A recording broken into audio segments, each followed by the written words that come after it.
Hello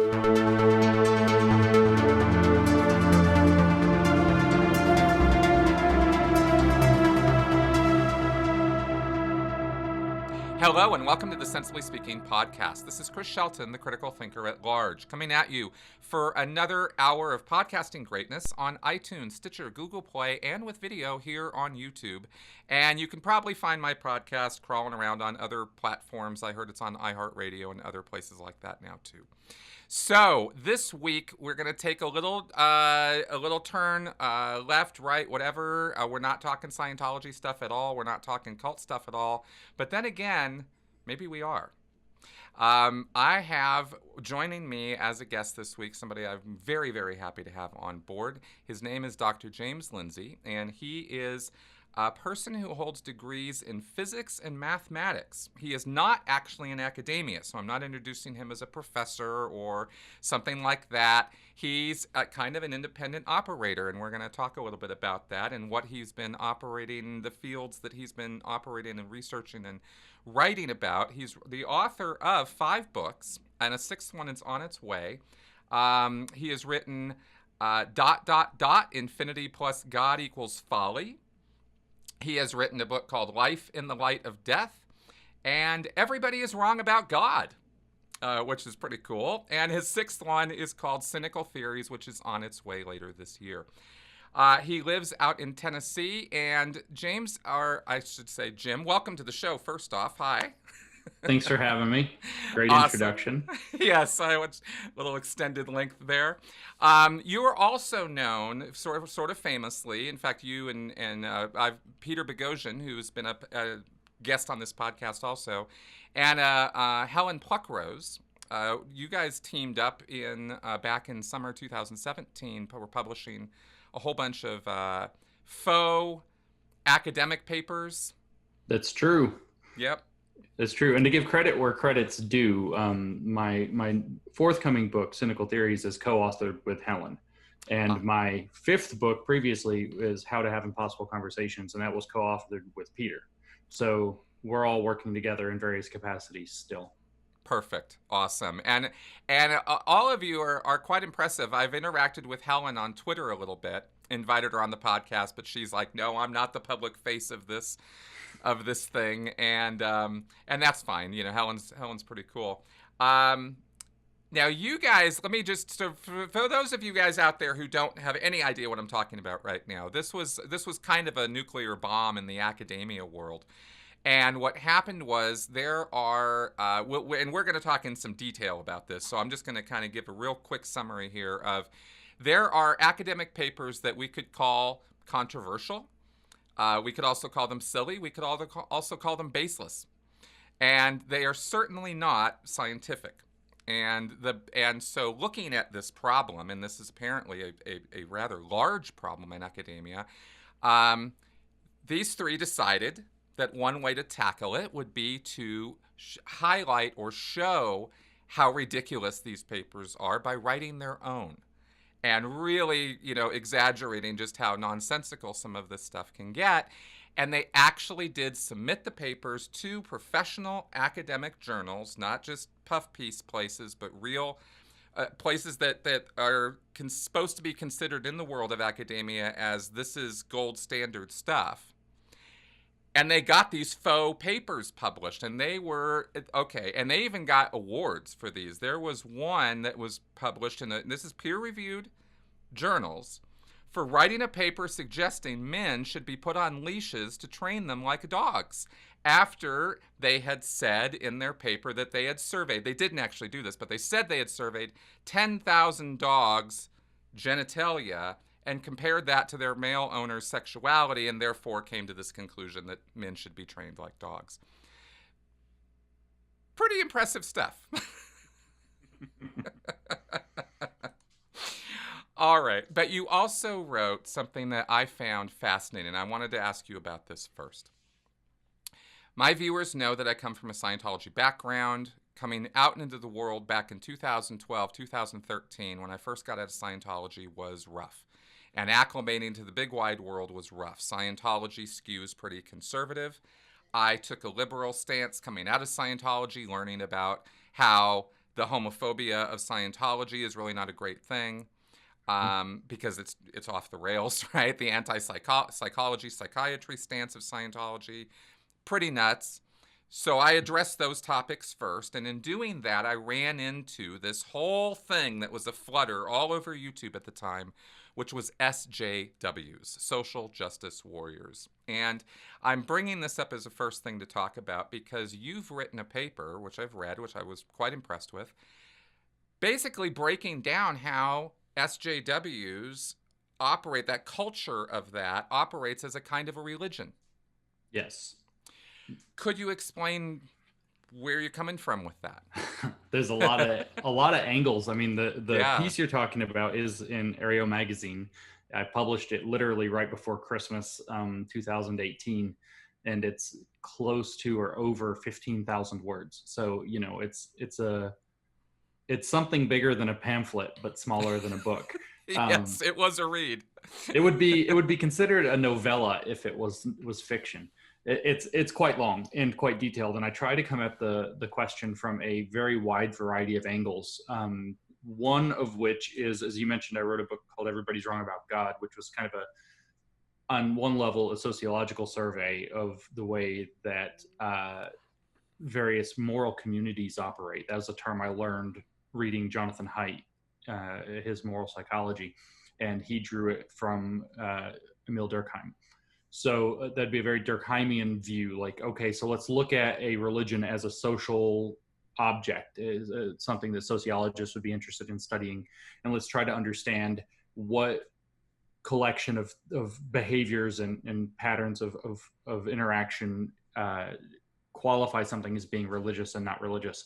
And the very first thing I realized, and this was actually part of the impetus for Everybody's Wrong About God, which I had in 2013. This is a fortuitous time for recognizing these things with all that was happening in the atheism movement. Well, what I recognized is that the social justice aspect of the atheism movement was acting in a way that I think if Durkheim were looking at it would say, well, this looks like a religion.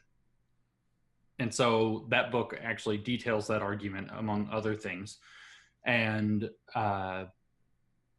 long and short is that, you know, I took that view, which is that you form a moral community, and then I attached to it more of Jonathan Haidt's stuff from his Moral Foundations work, and how morality, you know, operates with people and binds communities together. Morality binds and blinds is the statement he made in The Righteous Mind. And I combined that with what I started reading in the Psychology of Religion, and which tries again to, well, let's look at a typical religious believer or embedded within a religious group. What's the psychology going on there? And that they have a number of things happening. They have a need for meaning making, which includes lots of different things. They have a need for a sense of control in life, and they have a need for a sense of stability and construction of community. And this creates kind of a huge variety of ideas. And I say they need, but we all need those things. But people specifically turn to the idea of a God to either create, ground, or philosophically ground, or give substance to these kind of abstractions that help them meet those needs. So, you know, you have the idea of like petitionary prayer.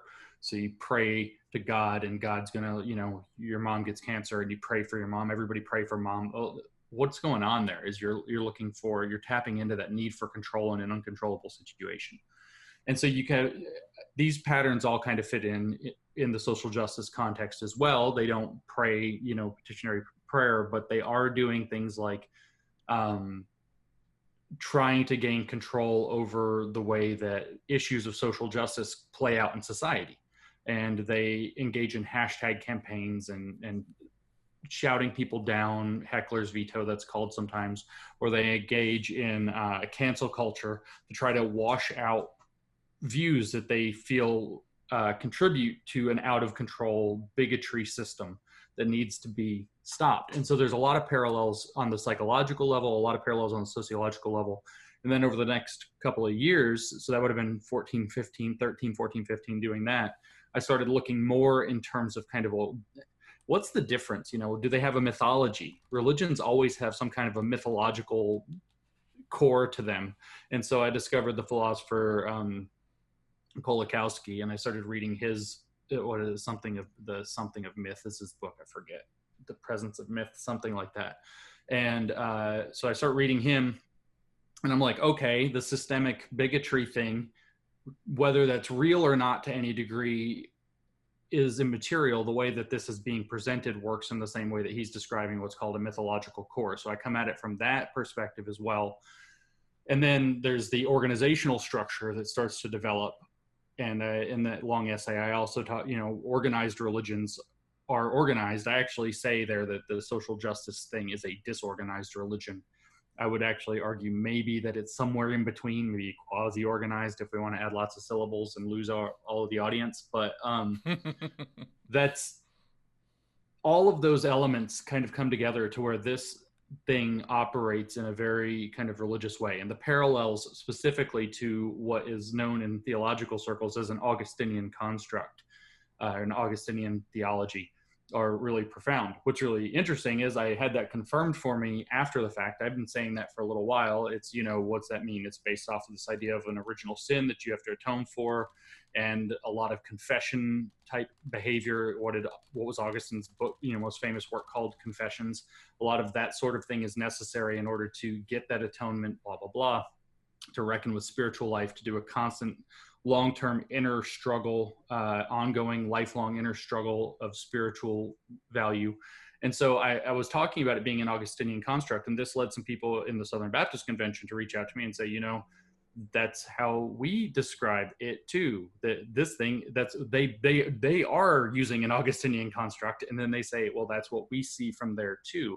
And in fact, some of their theologians are promoting the inclusion of social justice, critical race theory, and intersectionality more specifically into the Southern Baptist Convention now. So, you know, woke conservative Christians, make of that what you will. And I'm sorry, that's giving me I'm gonna have to think on that one for a minute. That's quite interesting. And one of the arguments that they have given in favor of doing so is that it presents an Augustinian construct. So the idea that this has profound parallels with Christian faith, and faiths in general as a sociological or psychological object, or in particular, when I say Christian faiths, it's got a lot of parallels with Calvinism, really make you kind of have to stop and pause and say, you know, what's actually going on here? On almost every level, the parallels are profound, although the differences are also significant. So that was a really long ramble about it's a hard topic. I didn't write 15,000 words because I thought I could get away with it with fewer. No, of course. And it is complex, and it's nuanced, and there are a lot of levels to it. Religion itself, I mean, I've argued that religion just as a word is so commonly misunderstood because you have three basic definitions that are used, and they are not interchangeable, but they act that way, the way people when people start using this word, because you have individual religious belief as the word religion. Then you have the practices that people do, the rites, the rituals, the behavior, and then you have, and that's called religion, and then you have this whole huge social construct with buildings and laws and rules and regulations, and that's called organized religion. Exactly. And so to give you an idea of how complicated it is for your listeners, I was shocked to find out when I started reading actual textbooks in the psychology of religion, like graduate level textbooks in the psychology of religion. They almost all start off by taking great pains not to define religion and to explain why they won't even bother trying to define religion, because every attempt they give will be wrong and somebody will criticize it to the point where you can't get anything done. So yeah, you are tapping into, it is a very, very complex concept. I now think that I have a much simpler way to explain what a religion is in a functional sense, which doesn't account for the fact that you just, you know, that's sort of the second of the three things you said. And I can do it in a sentence, but it will upset people, and it obviously doesn't catch everything. But I think it's kind of what's the core piece of what's going on there is I actually think that religions are systems that people create to give moral law. So you have legal law, and then you have moral law. And moral law is what you attend to on a social level, whereas legal law is, a little bit more codified and everything. So all the stuff that render unto Caesar what is Caesar's and unto God what is God. All the stuff that's supposed to be, well, this is, these are the minimum things for society. That's legal law. And then these are the things we expect out of people. These are the norms that we want. That's a moral law. And a religion is a thing in the kind of the greatest generality that has various other features, but also that aims to provide and enforce a moral law. That's an interesting definition. And if you remove the supernatural component from religion, it's a fairly workable definition. I spent 7 years figuring that one out. Yeah, no, I that's quite good. Let me just since I like to run this by people from time to time, I have this fairly reductionist definition of faith. Okay. Ideas you don't have to think about anymore. Oh, yeah. That's not bad. Yeah, I mean, that's pretty much where it goes. Now, with the SJWs, I'm particularly interested in this because I hit this. And SJWs, by the way, is I don't mean that as a derogatory term. I mean that as just social justice warriors. It's if you want to take on that label for yourself, go right ahead, right? I'm not trying to insult all the people who are interested in social justice by using this term. And I know some people take it as an incendiary term. That's why I'm clarifying it. And I hasten to add for you there, I don't know if they started the use of that term or if it was applied to them by people who didn't like their heavy-duty activist tactics. But I do know that in the current environment, they have taken on the terms climate warrior and equity warrior unto themselves. Those are not words that were applied to them by others. They call themselves, like the Extinction Rebellion people in London, call themselves climate justice warriors or climate warriors, or eco warriors is another term, more often eco warriors. And then equity warriors is one I hear a lot in the educational sphere. Ah, right. And equity, of course, has its own definition we might get to in a little bit. Because it's not the same thing as equality, but they're in normal English they're synonyms, but in this world they are that we're talking about they are not. And the thing that the reason I'm bringing this up, or that this even came into my world, and I thought it might be something to talk about with you specifically because of this paper, is because of my own personal experience with it. I got very confused very quickly in my first year or two coming out as a content creator on YouTube, and specifically an atheist content creator, in that I am atheist/agnostic. And I'm not militant. I don't make a big, huge thing about it. It's just I came out of a very destructive religion and thought, I'm going to give this whole religion thing a break for a little while. But then I ran into this culture that is developing, this SJW culture, and this is in the days of Atheism Plus. And it suddenly became clear that there were certain things as a content creator I was going to have to be a little careful about. And I was going to have to tiptoe around. Notice a few blasphemy rules there. Yeah, exactly. Yeah. And that this was kind of a thing. And there were big personalities, and there was a lot of arguing about this in the community and stuff. And I'm being new and being uncertain, and also, of course, recovering from Scientology. The last thing I wanted to do was go, put my foot in it or step into something and have everybody hate me right away because I said something dumb.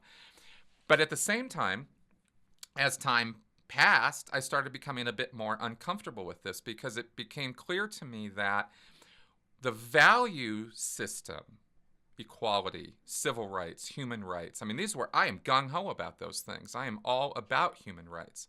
Yes. I preach tolerance, compassion, understanding, tolerance of belief. I'm big on those things. And I thought, of course, that's the carpet ride that I was taking getting into the SJW world.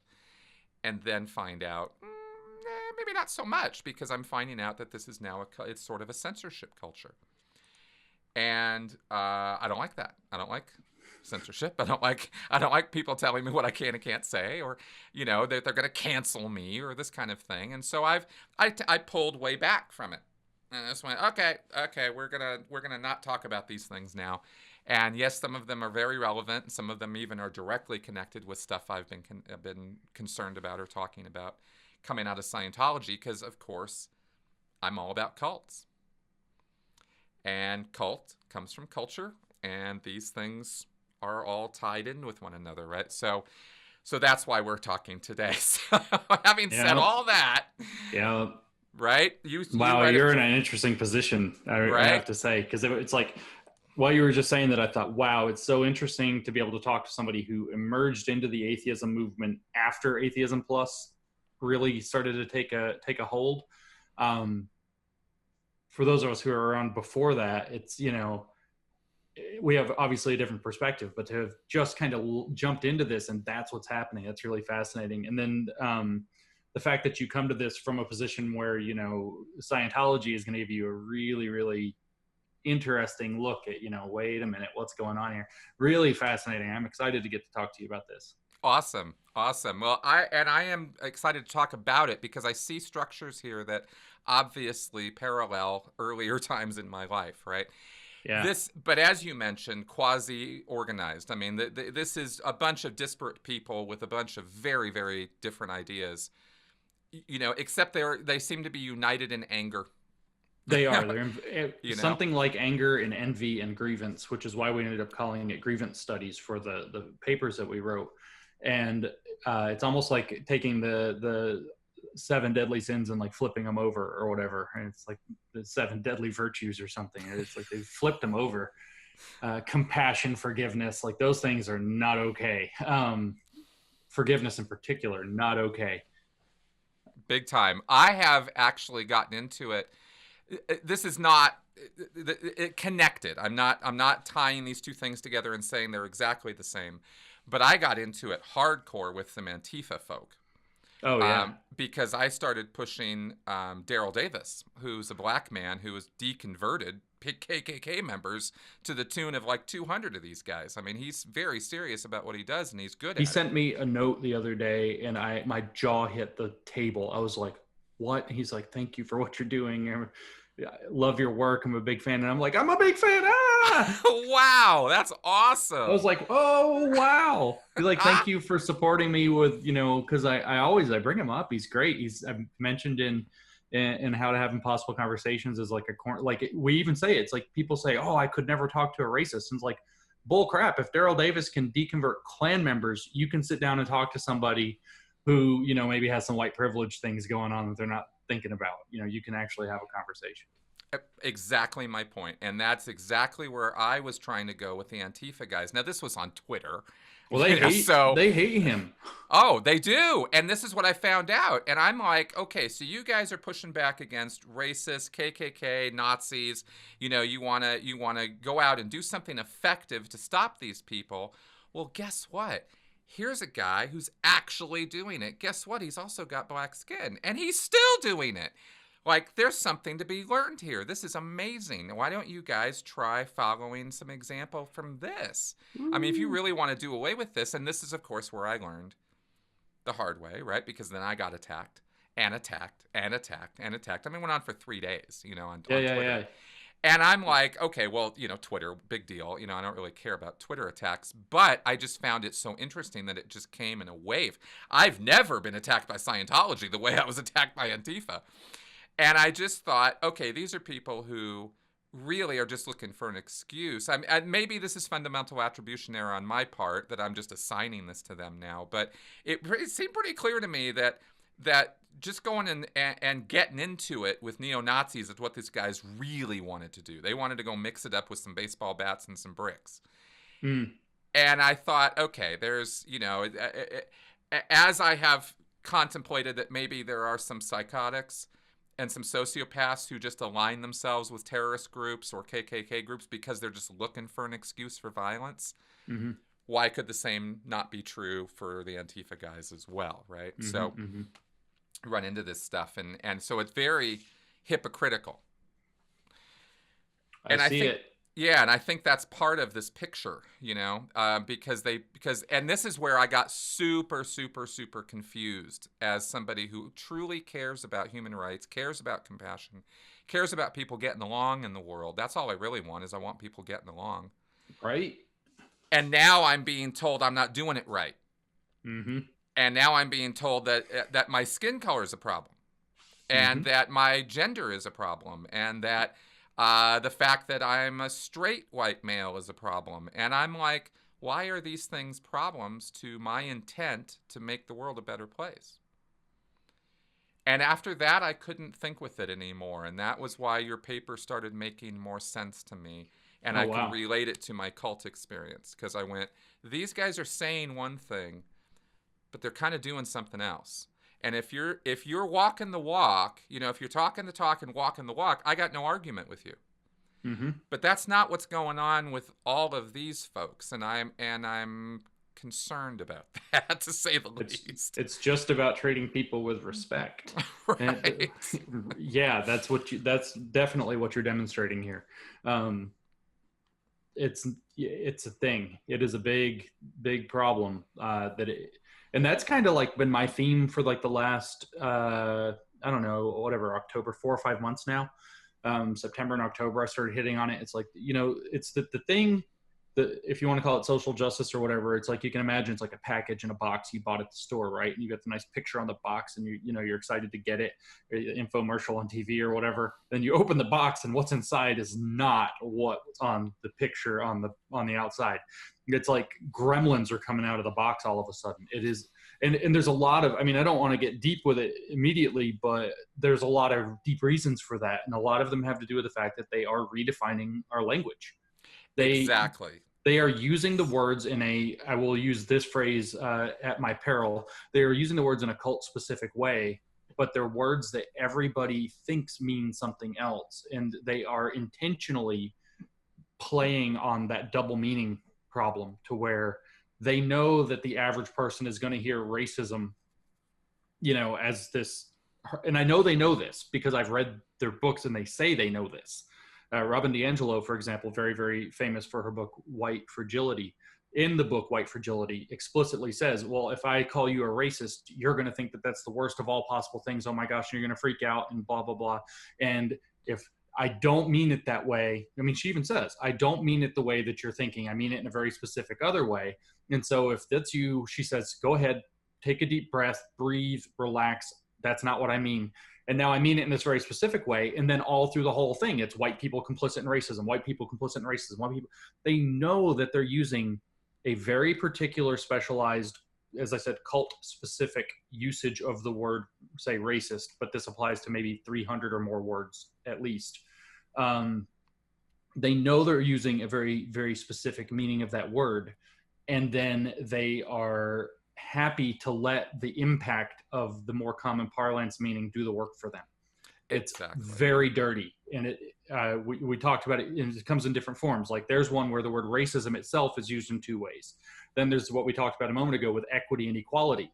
They're happy to let the confusion most people have to think that they're synonyms, even though they mean something that's not synonyms. So sometimes they change the definition of words. Sometimes they use similar words in a very specific way, and they allow the common parlance confusion to do a lot of the work for them, and they are doing it intentionally.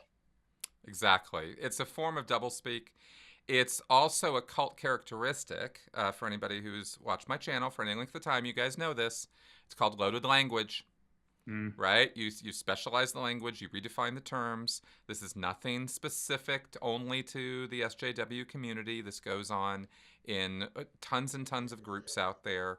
And the difference between a cultic use, as we might say, versus a non-cultic use is, are you open? Are you clear? Is there informed? Are we clear about what we're doing here? Or, as you just described very specifically, are we using these words purposefully in a deceptive manner to change or reform people's thinking in a way we want them to be thinking, by controlling the conversation, by controlling the language? So loaded language is a thing. In fact, it's one of the most powerful tools. Orwell spent his entire life writing about it.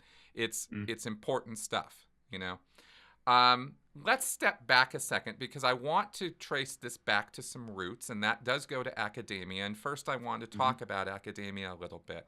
I've railed. I have encountered cult apologists in academia, so I've already got chips on my shoulder about certain academics in sociology, specifically psychology. So psychology less so, some, but sociology especially, because that's where the new religious movement people are, and that's a whole branch of academia that acts as apologists for Right.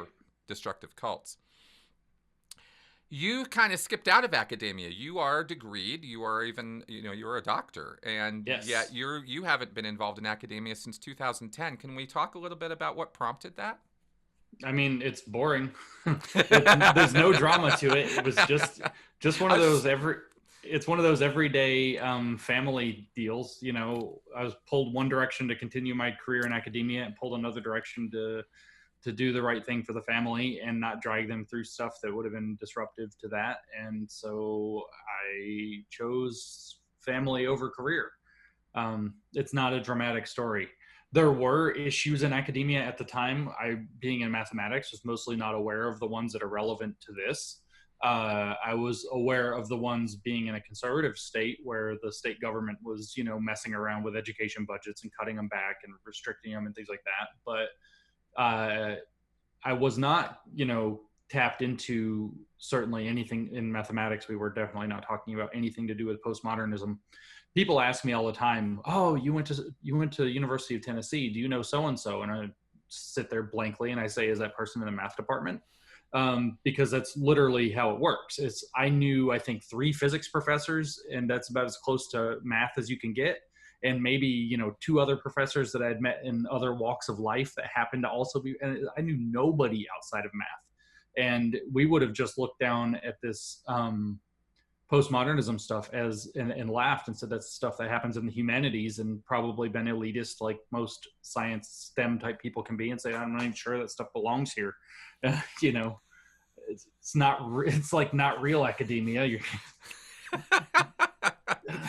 Show me the numbers.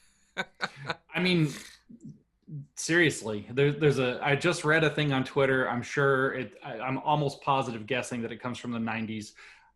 I don't know if it's a true story or not, so we'll take it as apocryphal, as somebody shared it. And the young woman was saying that, or the woman it's a screenshotted picture. So the woman in the tweet said that she was thinking back to one of her poetry professors who had given up on the idea of words. And so they just went to the professor's house and ate dinner and pet the cats and played like children or something. And then for her final, they were supposed to bring in a poetic object instead of words. And she brought a potato because she didn't know what to do, and got a B-. So, I mean, there was an aspect, in the math department where we kind of knew that some people were doing that stuff. And I say very specifically, I can bet that was in the 90s or early 2000s with a high degree of accuracy, because that's when high postmodernism was a thing. And that is high postmodernism. It's very unlikely that it maybe is still happening, but it's different now.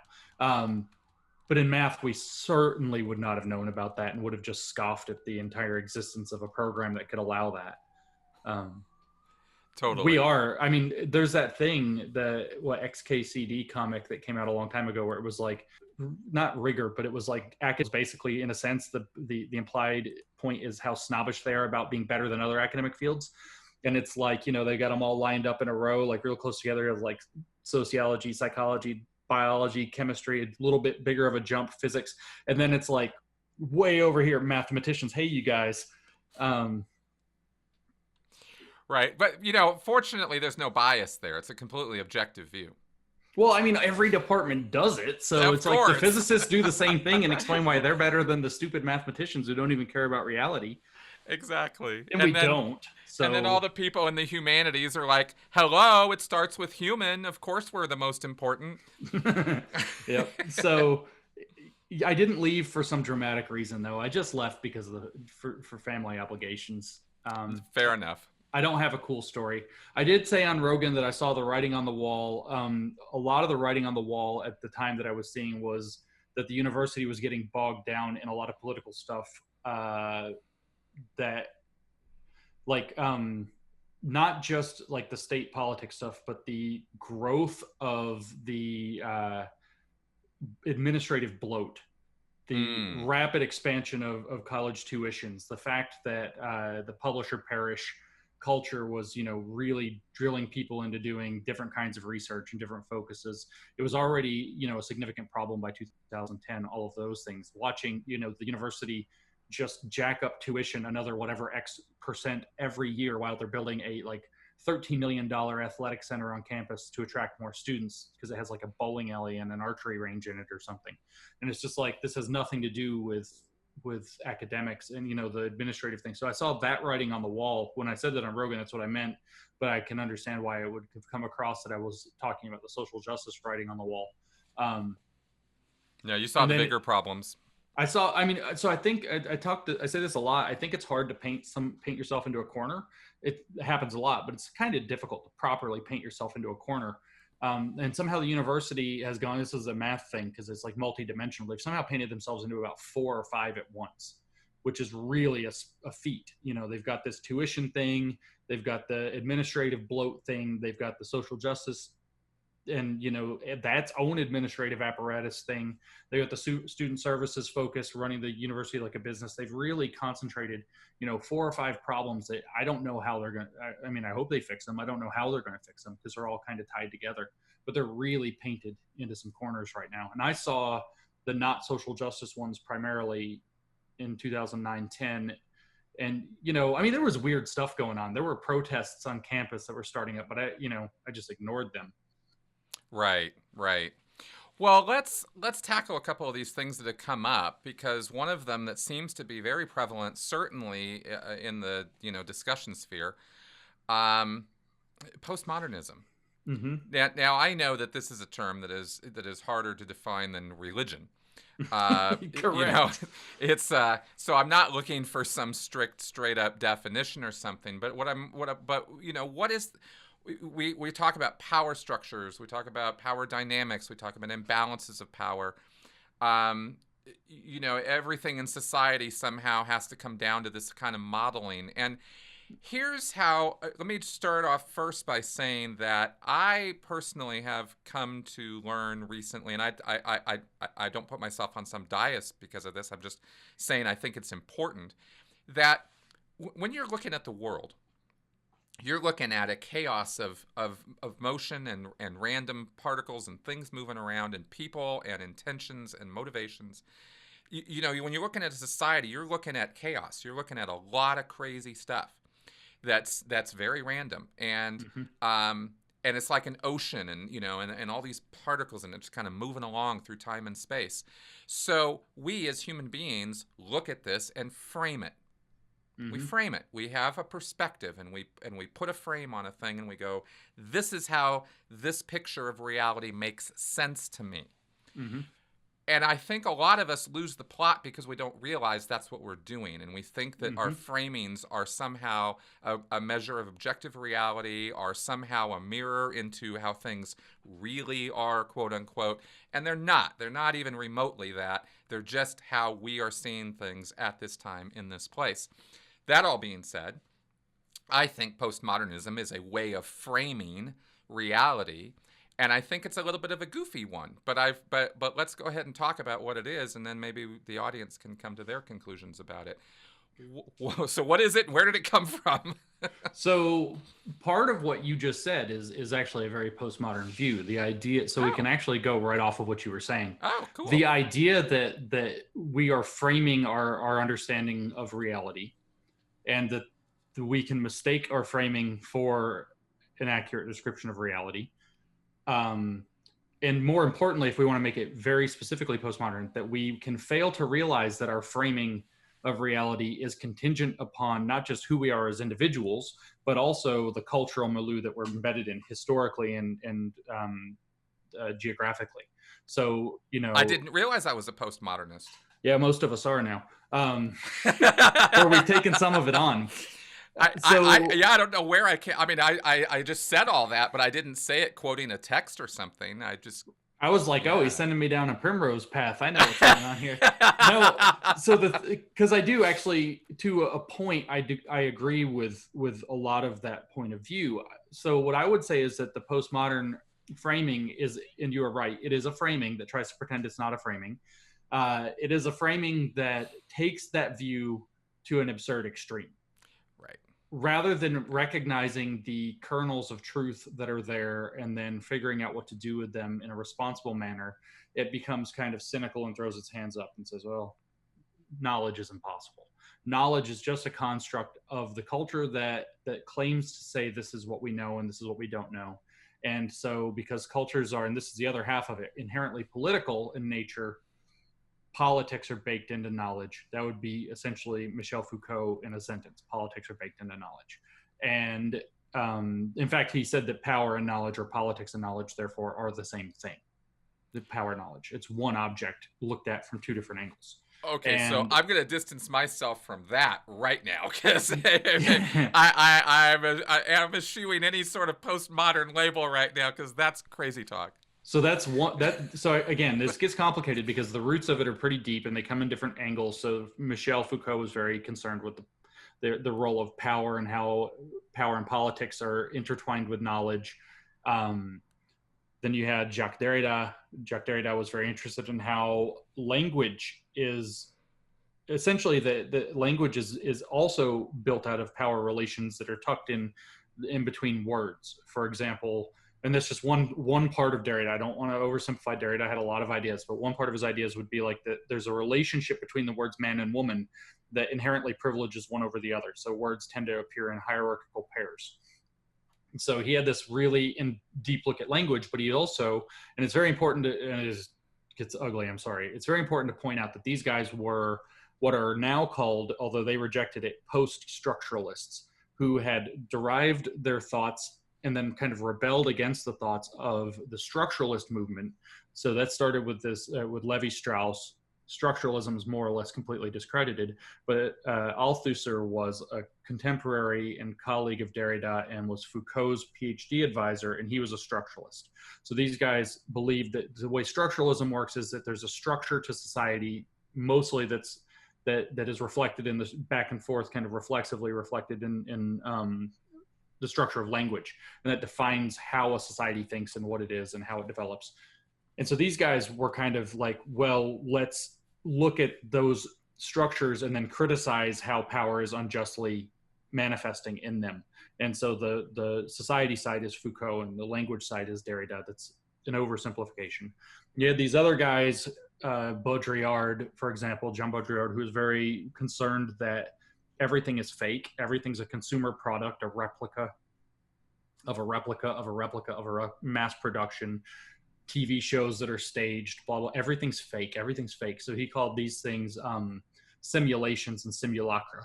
And more or less the idea, if you want to know what Baudrillard denied it, actually, but if you want to understand what Baudrillard's philosophy was all about, is essentially Baudrillard believed we lived in the Matrix. The Matrix was written to be an artistic depiction of Baudrillard's philosophy. And so then you had Jean-Francois Lyotard, and his whole thing was like to mess around with language. But his big famous statement that characterized the postmodern condition, it was the title of his 1979 book, is a skepticism toward meta-narratives. So that's those frames we were talking about. It's generally being skeptical that any of those frames is correct. When I said earlier that, you know, we were talking about very generally that a religion is what gives you moral law, and somebody, you know, an astute listener, because somebody is, will be like, wait a minute, liberal societies have that too, so that's kind of a religion as well.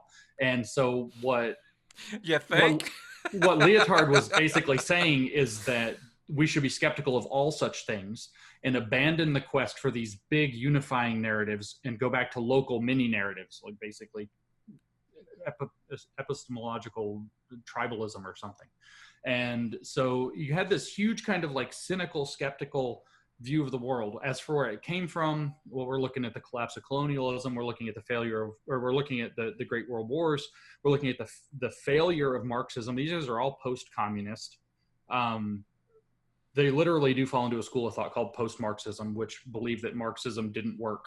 And so you have people who are deeply cynical about and skeptical of capitalism and of Western society and of religion and of liberalism coming from their communist roots, but then they're also skeptical of communism now because communism didn't work. So they're just kind of nothing works, nihilistic despair, and that's sort of what it boils down to. Well, I will comment right now that that attitude or that emotional response is rife throughout the social media storms that you see. Yes. That come from this. There is a lot of nihilism Yes. there's nothing that can be done about it. This was actually just reflected last week when I did a couple surveys, a couple Twitter surveys. Yeah. I didn't know if they were even going to come up in the show here, but you kind of inspired them. And I asked, hey, can racism be solved, basically? And the answer that came back was, about 20-30%, if I remember right, were like, yeah, no, this can't be solved. No, it can't be solved, no, because the first pillar of critical race theory, which is mainstreamed, and it is a postmodern approach, kind of. We can talk about that too. It's it's deeply postmodern now. But for the first pillar is that racism is ordinary and permanent in American society. And that's in a handful of different sources that list. They tend to list what it's about. Critical race theorists do. Queer theorists don't. They hate lists. But the critical race theorists came out of legal scholarship. They love lists. So that's the first pillar that they call it. That would be Richard Delgado and Gene Stefanchik call it the first pillar of critical race theory, is that racism is ordinary and permanent in American society. So no, permanent means can't be fixed. Exactly. So look, why that's still showing up. So this is the book Cynical Theories that Helen and I wrote, is to try to convince people of this point, that postmodernism didn't die. Philosophers think it died in the 90s, and it kind of did, but it mostly didn't. Yes, it did not. Oh, no. Maybe philosophy has moved on at the ivory tower level, but to the general people, that is the philosophy, right. Populaire right now. It's all over the place. So the book exists to argue that it didn't die, it mutated. Its original high deconstructive phase that we called it did die out. That's the silly papers that, where you had Alan Sokal and Jean Bricmont doing their mockeries of, in the 90s. Alan Sokal's original hoax paper was to a postmodern journal. Heavily leaned on Leotard, for example. So what we wanted to do was convey the way that postmodernism has not died, but rather changed. And so we tried to boil it down to, so this is a good way to characterize postmodernism, to two essential principles that make something postmodern. And we came up with 4 essential themes that explains it. And I didn't plan to talk about the book a lot, so I tend to forget. I have a bad habit. I still feel bad. I'm not a conservative. I still feel bad for Rick Perry, where he was in that presidential debate and he had 3 departments he wanted to destroy and he forgot the 3rd one. I do it all the time. I always have things and I forget so there are 4 themes and I almost always will only remember 3 of them. So without looking at them. So I didn't prepare this, but the 2 principles are, one regarding to how postmodernism looks at knowledge, and it is that objective knowledge is not possible. It is radical skepticism with regard to objective knowledge. All knowledge is a cultural product. It belongs to that culture. And if one culture says this is true and another culture says that is true, there's no method. That's just 2 cultural approaches, and they have no method to adjudicate that truth. So you can say, what about science? They say, no, that's a cultural product of one of those cultures. And that's where they lose the plot, because completely. There are differences in knowledge types. There are differences. There's classifications. Correct. There's ways we can do this. We actually do know some things there's about relative knowledge. Truths with morality, ethics, religion, but there's not relative truths when it comes to 2 + 2 = 4. Or not yet. And so the second principle is political, and that's where you were talking about, so these systems of knowledge, because of Foucault, the knowledge and power link, these systems of power permeate society, create injustice, and there is a need to either rectify, or depending on who's doing it, rectify or invert those injustices. So that's a postmodern political principle. So objective knowledge is impossible. So everything comes down to a political struggle, a power struggle, and that power struggle is genuinely unfair to certain groups in society, and that has to be critiqued. So those are the 2 core principles of postmodernism. And the themes, if I can remember them, we'll see what happens. One is the blurring of boundaries, which would include, in fact, where you call things like light pollution genocide. So you blur the boundaries on what words mean. You blur the boundaries between what male and female is. So the blurring of categories. Then you would have, so that's the first principle, blurring of boundaries, a focus on the power of language. That's where we talked about Derrida a few minutes ago.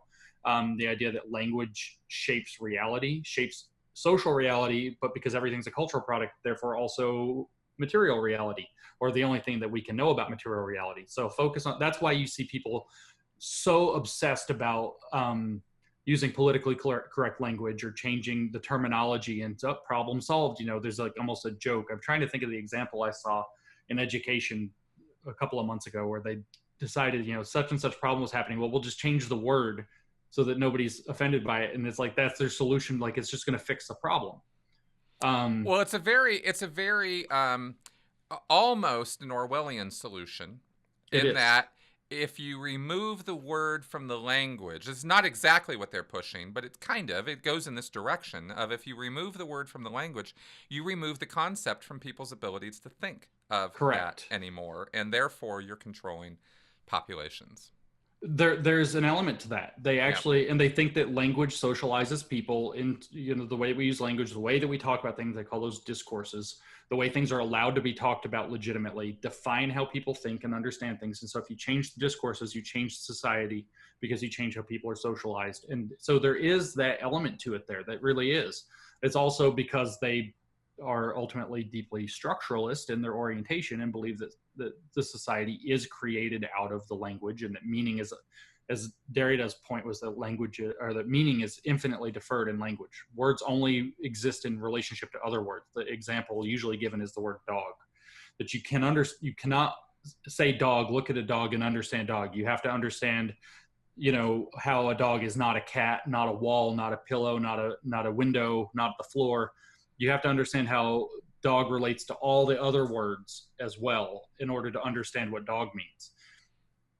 Yeah, sure. Yeah. I'm sitting here nodding as he's talking, and then I'm sort of going, wait a minute. No, we're going off into, and that's how they get you. This is the thing, is they'll take a piece of true information that's this long, and then they'll add this to it. You know, and you're like, okay, I'm good. Yeah, I'm with you. Yeah. Wait a minute, what? Wait, what? And you're already hold gone. On. Yeah, exactly. Yeah. And that's how they get you, though, because this is how this stuff works, right? Is you give, you know, well, in Scientology, it's the acceptable truth. You tell enough that you'll get agreement. And then maybe you tack this on at that moment, maybe you don't, but it's always there in your head, and you're taking them down this road that includes this whole other thing, and it's not. Same tactics. Yeah, it's the same. This is why this interests me so much. In case anybody hasn't clued in yet, why we're doing this show, it's because this is culty. This is how this stuff works. The other two, because I remember them both, and I can say them before I forget them, are cultural relativism and the forwarding of group identity and denial of both universalism and individualism, which is a complicated idea. Cultural relativism is easy, and we've actually already kind of mentioned that you can't compare one culture to another in any regard. You can't say that one culture is better than another, and so on.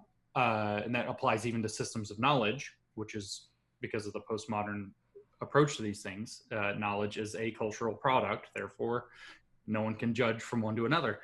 And the group identity thing, it's almost like you want to think, the Chinese are really good for this, in fact, that you got 3 levels. Most people, you know, aren't thinking. So you got humanity at the universal. We are all humans. We are all one. That kind of total universalism. Then you have the I am me, you are you. You know, individual level. Each person is their own person. And then there's this middle level, this social level, where we actually do spend a lot of time. This is one of those places where, again, you kind of go along with it and you're like, oh yeah. But the thing is that they, rather than saying that there's some weird salience to all 3 of those levels, you know, your group identities in some regard matter. I think they matter a lot, but I think that the how you define the groups also matters, and doing so by just demographics is a stupid way to do it. human universality also matters. We're all human. And then, I mean, you could even go further if you want. We're all living, all the living things are alive. And so you could go further, whatever, all the animals, whatever you want to do. And then there's that individual thing also matters.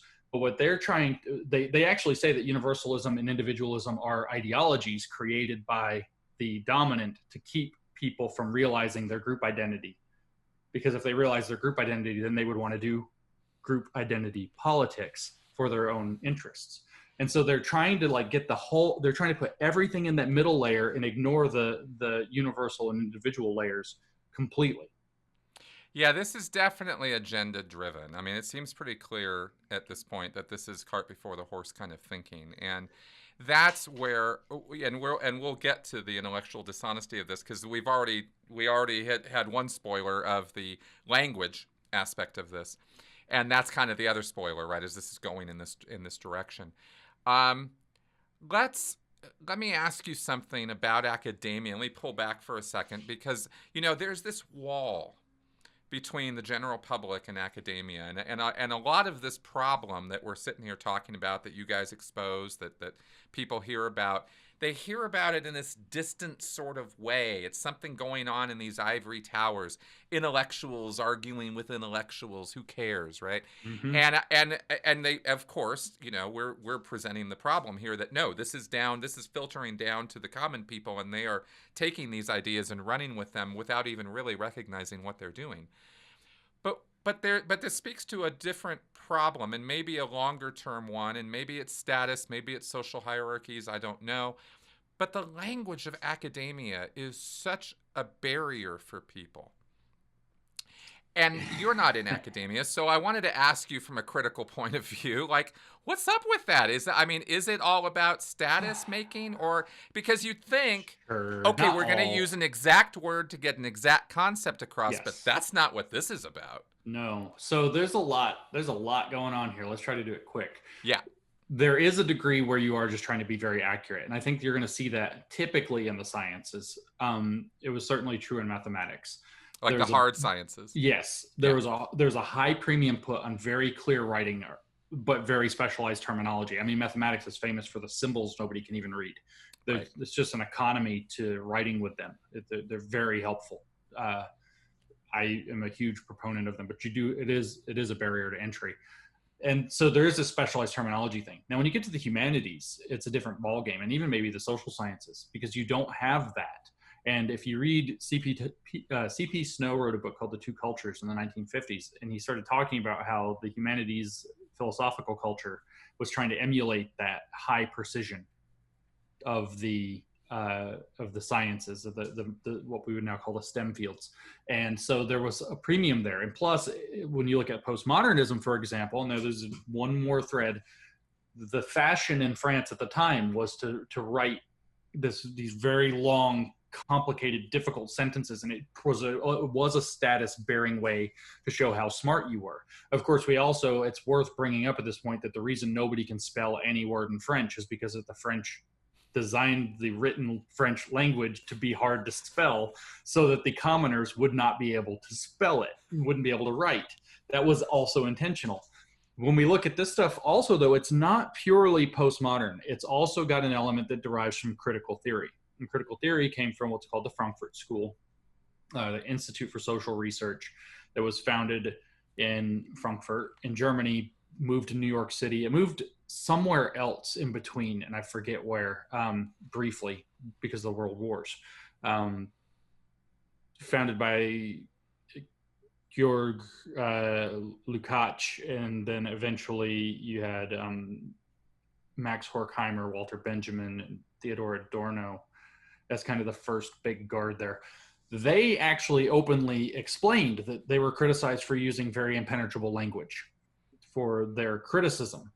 And they explained openly, kind of like the postmodernists, where there was this like flair to it, that they said that the common language, everyday speech, is infected with the hegemonic power. And so that they had to use this high-minded language to get away from that and to distinguish themselves from it. And I think that these forces combined to make this very jargon-rich, complicated language that we see in these fields now. But there's an additional one other element I want to add in is if you've ever seen George Carlin's skit about politically correct language, George Carlin was tapping into something there. For those of you people who haven't seen it, you should look it up. It's not hard to find. It's maybe 9 minutes or something. But he has somewhere near the beginning of the skit, he talks about the phrase shell shock from World War I. And like, you hear it, it even kind of hurts. You know what it is. And then battle fatigue and something else, and something post-traumatic stress disorder. And he's like, it's got 8 syllables and a hyphen, and and there's something he talks actually about how that sterilizes the language. And so if you are actually working in a culture now where you look at like the critical theory and the not so much with the postmodern thing, which was mostly flourish and flair, but then you start looking at the critical theory plus this really insistent view that systemic power is everywhere, and that language, like colorful language, contains potential harms. The idea would be to make the language as gray and colorless as possible. And how do you do that? More syllables and more hyphens.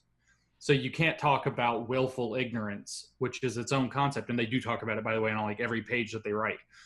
That was a concept devised explicitly, I think, in a book called The Racial Contract by Charles Mills. It was developed by Nancy Tuana and somebody Sullivan more in like 2006 and 2007. And then it got, in 2017, Allison Bailey wrote a paper. So you can see this trend, right? And she says one variety of willful ignorance is privilege preserving epistemic pushback. So now you've got at least one word nobody knows, epistemic. We can count the number of syllables. We have a hyphen. It's 4 total words strung together. And you can see that same pattern, willful ignorance. And she says it's a variety of willful ignorance where blah, blah, blah, blah, blah. And so you can see that tendency to just make the language as gray, oatmeal, bland, sterile as possible. So you have kind of a lot of things going on, but it's definitely a cultural feature. If we look at investigating this group kind of as anthropologists, it is a very distinguishing cultural feature, kind of like you can tell, all your radical feminists have the same haircut and glasses. They just do. And, then there's the other kind of branch of these woke, especially woke women, who dip more deeply into sociology, but mostly theoretical sociology, and they have the same glasses, and they usually have kind of the same, fairly attractive haircut, but very clean, almost not, it's not librarian, I don't know the look, but there's a look, the look. And so it's the same thing happens with it. This is how people, this is again, that moral community thing. This is that tribal thing. This is how people actually do distinguish themselves as members of various groups. Appearance, dialect, though, is a huge one. And so developing your own way of speaking, own manner of speaking, your own kind of even, construction of language is going to be extraordinarily indicative that you have kind of a group that's then going to have, its pressures are to distinguish itself from other social groups and then to jockey for hierarchy within that group. And so they're going to play games with those, with the language, the way they speak, the syllables, blah, blah, blah. So there's a lot of pressures that have definitely created a very unique look and feel to their language as well. I don't know that it's easy to say that it's, it's intentional this, or it's the status seeking that. I think there's elements of all of it, but I do have to go back to, and I don't remember which one it was. If it wasn't Horkheimer, I don't think. The original, we're talking like 1930s. The original critical theorists saying, no, we have to use this very specialized, complicated language and sentence structure because it avoids the power dynamics in simpler language. Wow. Well, I was just looking here. I couldn't dig it up right now, but having done a survey based on that exact statement you made about one of the pillars of critical theory, or race theory, that critical race theory. Racism is ordinary and permanent in American society. Yes. I simply asked on Twitter, my followers, mostly liberal, is this true? Do you agree with this statement? That's all I put up there. And I think it was like 40%. Wow. Yeah, it was quite high. I was a little concerned about that. See, this is another point, right? Because I get dumped on a lot for this, and people think I've lost my marbles, and maybe I have. I don't know. But the thing is people, and I said this on Twitter recently. People said it's a good analogy. People are, I have reached a point now where I understand the theory well enough, and I've read enough of it to where when I actually talk about what's in the theory, people think I'm making it up. People are like, the people I know don't believe any of that. They believe something simpler. And it's like, well, this is as though I've now dug into the theology of some religion very deeply, and I know the theology, and I know that the theology filters down through whatever. An actual pastor reached out to me and told me that what I'm looking for is that you have the theology that's happening, and then you have the flock, the people who are going to church under that particular theology are only hearing liturgy. So they hear the liturgy, they take up a lot of these ideas, but they're not getting, unless they go and read Robin DiAngelo, they're not getting that pure unadulterated stuff. And if they are reading DiAngelo, because her book was a bestseller and it gets recommended all the time, they've taken on a lot more of it. But they're probably not reading Barbara Applebaum Barbara Applebaum is kind of a giant in the field, but nobody's read her. Very philosophical, very difficult. They're probably not reading her. They're probably not reading Charles Mills. They're probably not reading any of these kind of more specific, harder theory books. And unless they're assigned as textbooks, they're not reading, Delgado and Stefanchik's Introduction to Critical Race Theory. They're not reading something like Anderson's Introduction to Postmodernism, or McHale's Introduction to Postmodernism. They're probably not reading that stuff. And so they don't realize that they've taken up a lot of it. But it's the same way that your average churchgoer pretty much doesn't know shit about the Bible. Exactly. And it's true. I mean, let's just be clear. It's not even necessarily an insult. It's just how information is passed on from one place to another. This isn't about how stupid religious believers are. This is about how information passes. Nobody has time to be a specialist in everything. So your theologian is your specialist.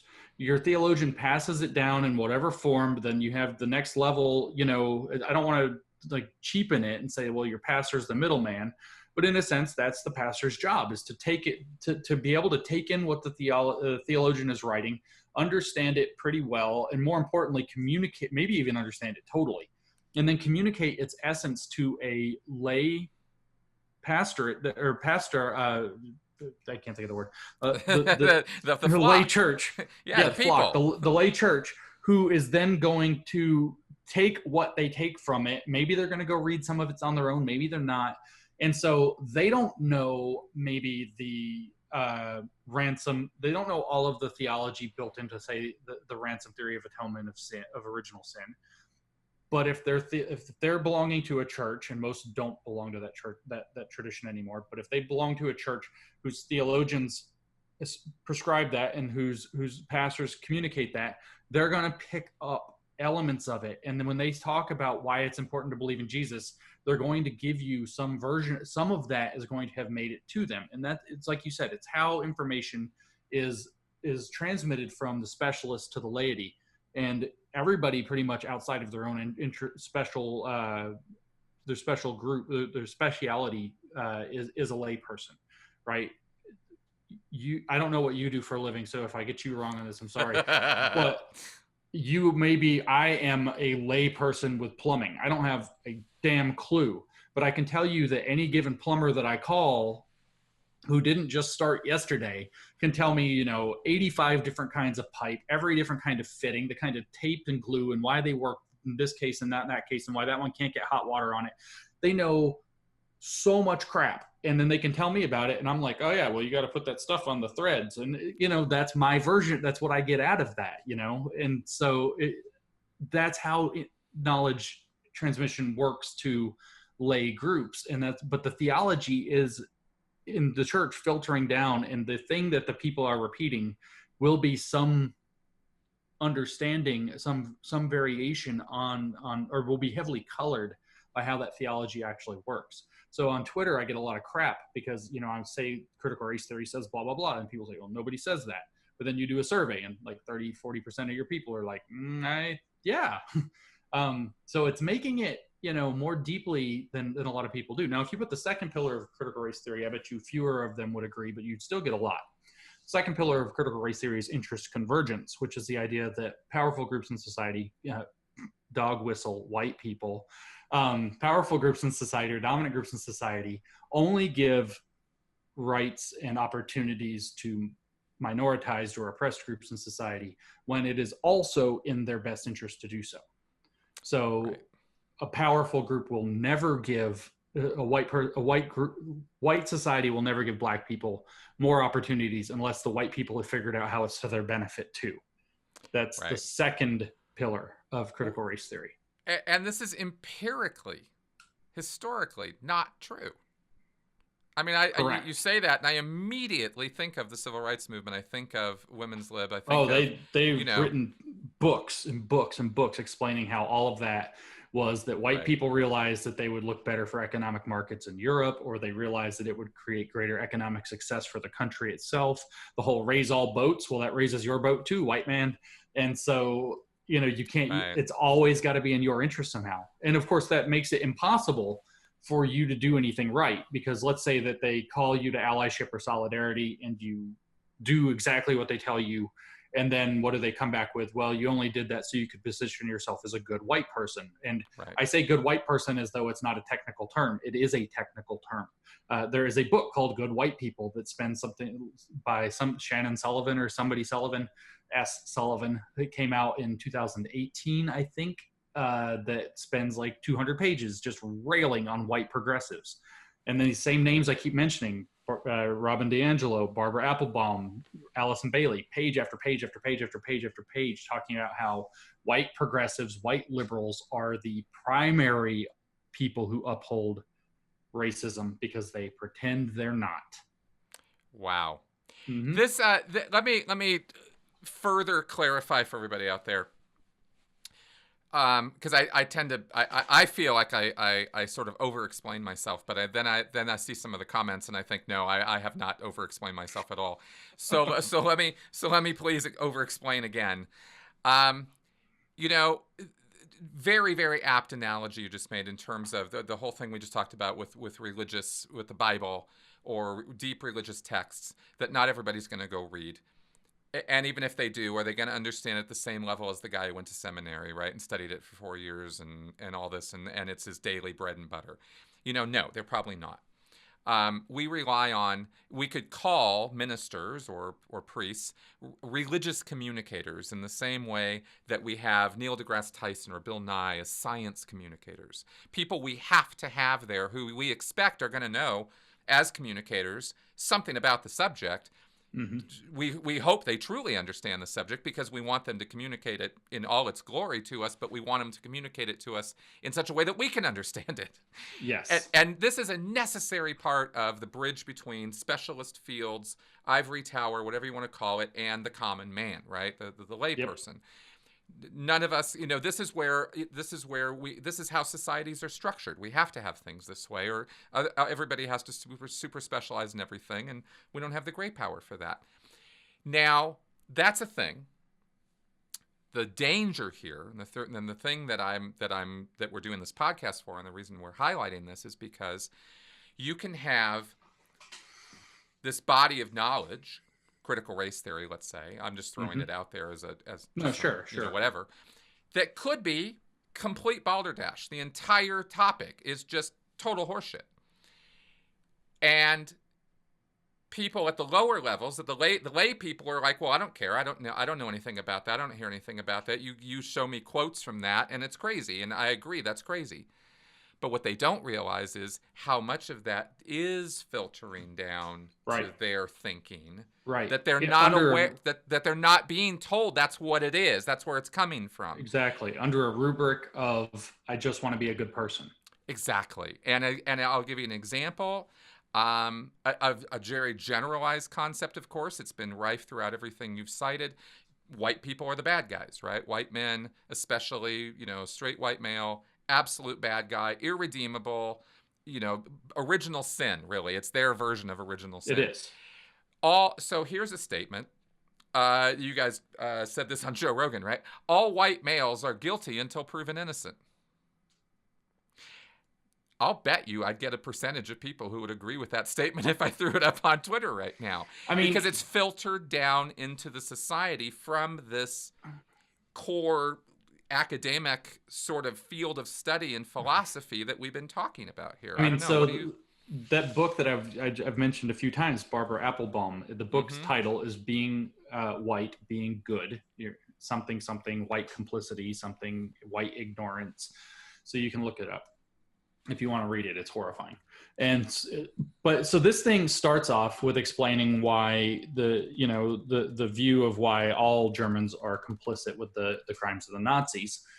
And then the entire purpose of the book is to explain that whites, like the definition, the concept as a philosophical object of complicity needs to be expanded to where, it starts off by talking about, oh, well, you're complicit, say, in a crime. Let's say that, if you're an accomplice, right? So the guy goes and robs the bank and you either give him the car to do it, or, you call and make the distracting phone call so he can pull it off or something, whatever it is. So you actually do that. Oh, were you complicit? And then you can kind of go back to this Socratic, because you willfully contributed to the thing. So you're complicit, right? So that's what an accomplice is. Then it says, well, that's not enough. So that's not enough to understand complicity. So what if, you were the guy who sold the person the gun that they used to hold up the bank? And so what if the question becomes, well, what if, you knew the person was going to rob the bank? So complicity, right? So that's like, I think that's actually going back to Carl Jaspers pointed out that there's some complicity there. There's some moral responsibility there because you are willfully contributing. So Applebaum's like, that's not enough. And she spends just chapter after chapter expanding the view of complicity and tells you why from like the third page, which is because the system of white privilege, the system of racism, white people benefit from that, even though they don't intend to. And so you have to get away from any intention or knowledge or whatever in order to be complicit. And so that's why she's talking about ignorance and how there's all this white ignorance.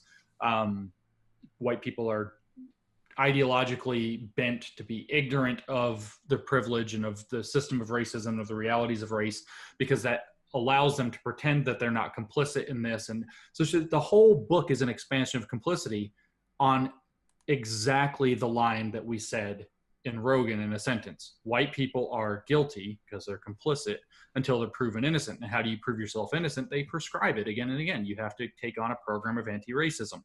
And I don't mean that in the general sense, like I'm against racism. I mean that in their specific sense, which they describe as an ongoing and lifelong commitment to self-reflection, self-critique, and activism. It is a specific thing. That is, I didn't make that definition up, by the way. An ongoing and lifelong commitment, I think I'm quoting Robin DiAngelo when I say it that way, to self-reflection, self-critique, and activism. That's what it means to be anti-racist. Sounds like a religious practice, by the way. You think? By the way, this is, you can find all of this in the book, Being White, Being Good. White complicity, white moral responsibility, and social justice pedagogy. That's it. That's the name of the book. And Barbara Applebaum, by the way, at least according to the photo I can find of her, is pretty white. You will notice that happens a lot. Robin DiAngelo, also white. Allison Bailey, also white. You might notice it happens a lot. And I will just not say the word projection. Yeah, I who am I to talk about white guilt? Okay. People should get that idea in mind though and read White Fragility, because I read that and I was just like, whoa, what is this woman admitting? But this is a thing, right? Because this is another thing that comes up. This is worth pointing out. You hear these people confess all the time that they're racist, right? I saw a thing recently. Somebody was saying something to do with the Southern Baptist Convention, as a matter of fact, that so-and-so came out and said that he's a racist, and well, we should take him at his word and maybe not empower him rather than putting him in a position of more power, right? But the thing is that you have, if again, it's like common parlance understanding, why in the world are all these people coming out and confessing that they're racists, right? Well, it's the same reason that Christians come out and confess that they're sinners. It's the same reason. Virtue signaling. And so what they believe that, exactly, because they believe that everybody, especially every white person or lighter skinned, not white person or white adjacent person, they believe that every white person, white adjacent person. I'm sorry, yeah, kind of caught me off there. Didn't mean to interrupt you. That's a thing. Yeah, white adjacency is a thing. And so every white person, at least, though, is complicit in the system of racism. They benefit from it. They ignore it, blah, blah, blah, whatever it is. They are therefore morally responsible for it. That's the title of Applebaum's book. And so it's a state of fact about all white people. So the only people who could possibly be good are the people who are willing to recognize that truth about themselves and wrestle with it. Exactly like the claim that we are all sinners. We are all fallen by the sin of Adam. We are all fallen, or sin of Eve, depending on how you want to put it. We're all fallen, and the beginning of salvation, in Jesus Christ is confessing your fallen nature, confessing your sin, and then accepting his atonement for whatever theory of atonement is presented, whether that's ransom or whether that's grace, whether that's works, whatever the theory of atonement. It is, when I say that this is an Augustinian construct, I'm like, this is, go read Augustine. Take out the word, sinner and put in racist, and you pretty much have Robin DiAngelo. And maybe that's how Robin DiAngelo went about writing her paper. It's just like you guys took Mein Kampf and took out Jew and put in white person, I mean, is it so ridiculous of a proposition? I don't think that that's what happened, actually. No, I'm just joking. I think that they have the same mental situation going on, or emotional situation going on. Yeah. And exactly. There's an issue that's been described as a form of OCD called scrupulosity that a lot of people don't know about. And scrupulosity is very common in certain Calvinist groups, but more in Catholics and Mormons than anybody else. And scrupulosity arises as a form of OCD where you believe that you haven't properly saved yourself. And so you become very scrupulous, trying to be very, very, very pious. And you have this kind of, church marm, very pious, like, if you've seen Fantastic Beasts, the Harry Potter movie, the first of the Fantastic Beasts series, the woman who's Credence's adopted mother or whatever, the angry anti-witch marm, scrupulosity. And like, go watch that film. Just watch some of her and then turn around and watch Robin DiAngelo or Allison Bailey speak. Interesting. I think that's what's going on here. Is that there are people who are consumed with the own beliefs of their own sin and are doing something with it. Well, the parallels are incredible. Well, it's not hard to guess. I mean, people are only motivated by so many things, and it's really not hard to figure people out. I mean, because of the fact that we are actually pretty simple creatures in our base impulses, and when we have sinned, when we have gone to an extreme end on one end of a spectrum, and we reform, we realize the error of our ways, often, 99% of the time, right over to the other end of the spectrum. All the way. Yep. Right? All the way Pendulum over. Clangs against the other side. Exactly. We all do it, guys. This isn't like I'm going to poke my fickle finger of accusation at people for being human. Right. We all do this, right? I did this. We all do this. You come out of a group and bang, everything about that group is bad, evil, awful, nefarious, horrible. They meant to destroy the world from the very beginning. There was nothing good in it ever of any kind. I mean, you run into this in Scientology all the time. I mean, come on, we all know this. So some people, though, here's the thing. Some people stay there. They don't swing back to the middle. And the whole point of, if I was going to, bring a reductionist definition down of what is recovery, it's coming back to the middle. It's coming back to a place where you can kind of see the good and bad on both ends of this thing. Yep. And that's where some people never get to. They come out and they stay militant, anti, bad, horrible, everything about it's bad. It's, where you're engaged in black and white thinking, you go from white to black, right? Or exactly black to white. And that's, some people just stick there. And I have always recommend, get some therapy. I mean, it really kind of sticks out. I was reading Robin DiAngelo's book, and I had been saying for a couple of years that going back to the Atheism Plus thing. So several years. I've been saying, you know, my gut reaction with these people, and I'm trying to guess what's going on with some of these blogs they're writing or their videos they're making or the railing that they're doing about this stuff, is it's like they went out to like the grocery store or something and they saw a black person and they were like, black person. And then that's it, right? For 2 seconds. Then they're like, I noticed a black person. I noticed they're black. Am I a racist? And then the whole drive home, they're like, I can't believe I can't believe I noticed. I shouldn't have noticed. God. And then next thing you know, they get in their house, they throw their groceries on the floor and they're typing an angry blog, or they're flipping on their camera, doing an angry podcast. And it's, you know, it's like, I get it. I get the impulse, but you know, we don't have to live in like there's a lot of theory that gets created that way, and we are not all obligated to live in other people's I don't know, I wanted to just say pathologies and move on with it, but I mean, it's a point, you know, and it's going to rub a lot of people the wrong way, because of course we're talking about human rights, equal rights, civil rights, we're talking about equality, we're talking about a level playing field. And here we are being all critical of the people who are claiming to be the mainline proponents of that, and that's why we have to be so damn clear about this, and even multiple times. It's so frustrating. You know, it's like, look, have we said anything during this entire podcast about how minorities should be abused and how we agree with that, how we think it's wonderful that there be an unequal playing field, that it's good that there should be wide gender pay gaps, that it's good that women should be in the kitchen? We're not pushing any of that. That's not what this is about. Not even close. Right. It's like the entire reason that I kind of got into this in the first place. I remember having lengthy conversations with Helen about it.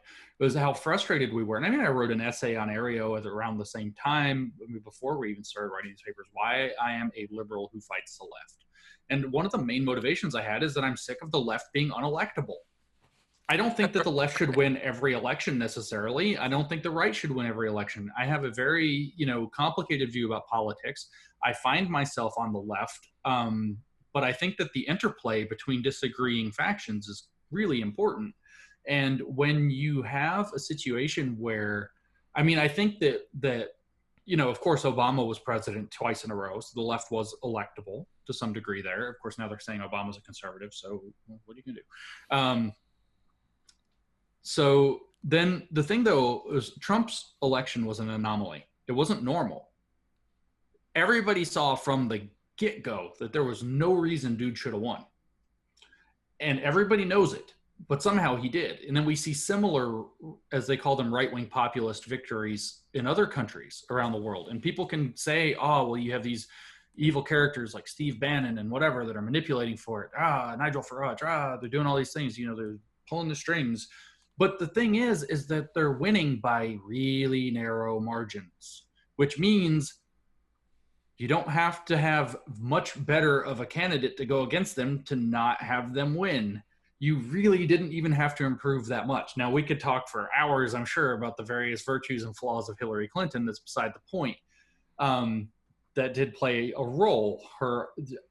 I could talk about the politics of neoconservative political regime and how she's the avatar of that in some sense. And so it's a dying political regime, and it's very hard to motivate people to vote for something that's on its way out, that most people on both sides of the political spectrum are sick of, yada, yada, yada, whatever. But the problem is that the political correctness was already an issue in that debate. I remember Trump I wrote a thing before he was elected in 2016 in April. It got published. We wrote it in like February or something. I don't know. Maybe it got June and April. I got the dates wrong. But that year, early in the year, we wrote it. Peter and I wrote an essay together talking about how political correctness could be basically like the thing that Donald Trump is like, well, I'm not for that. And in fact, he and Ted Cruz had like I'm less politically correct, like battle during the Republican primaries in 2016. So it's like, I'm not making that up. It was relevant, but then it's become so much more relevant now.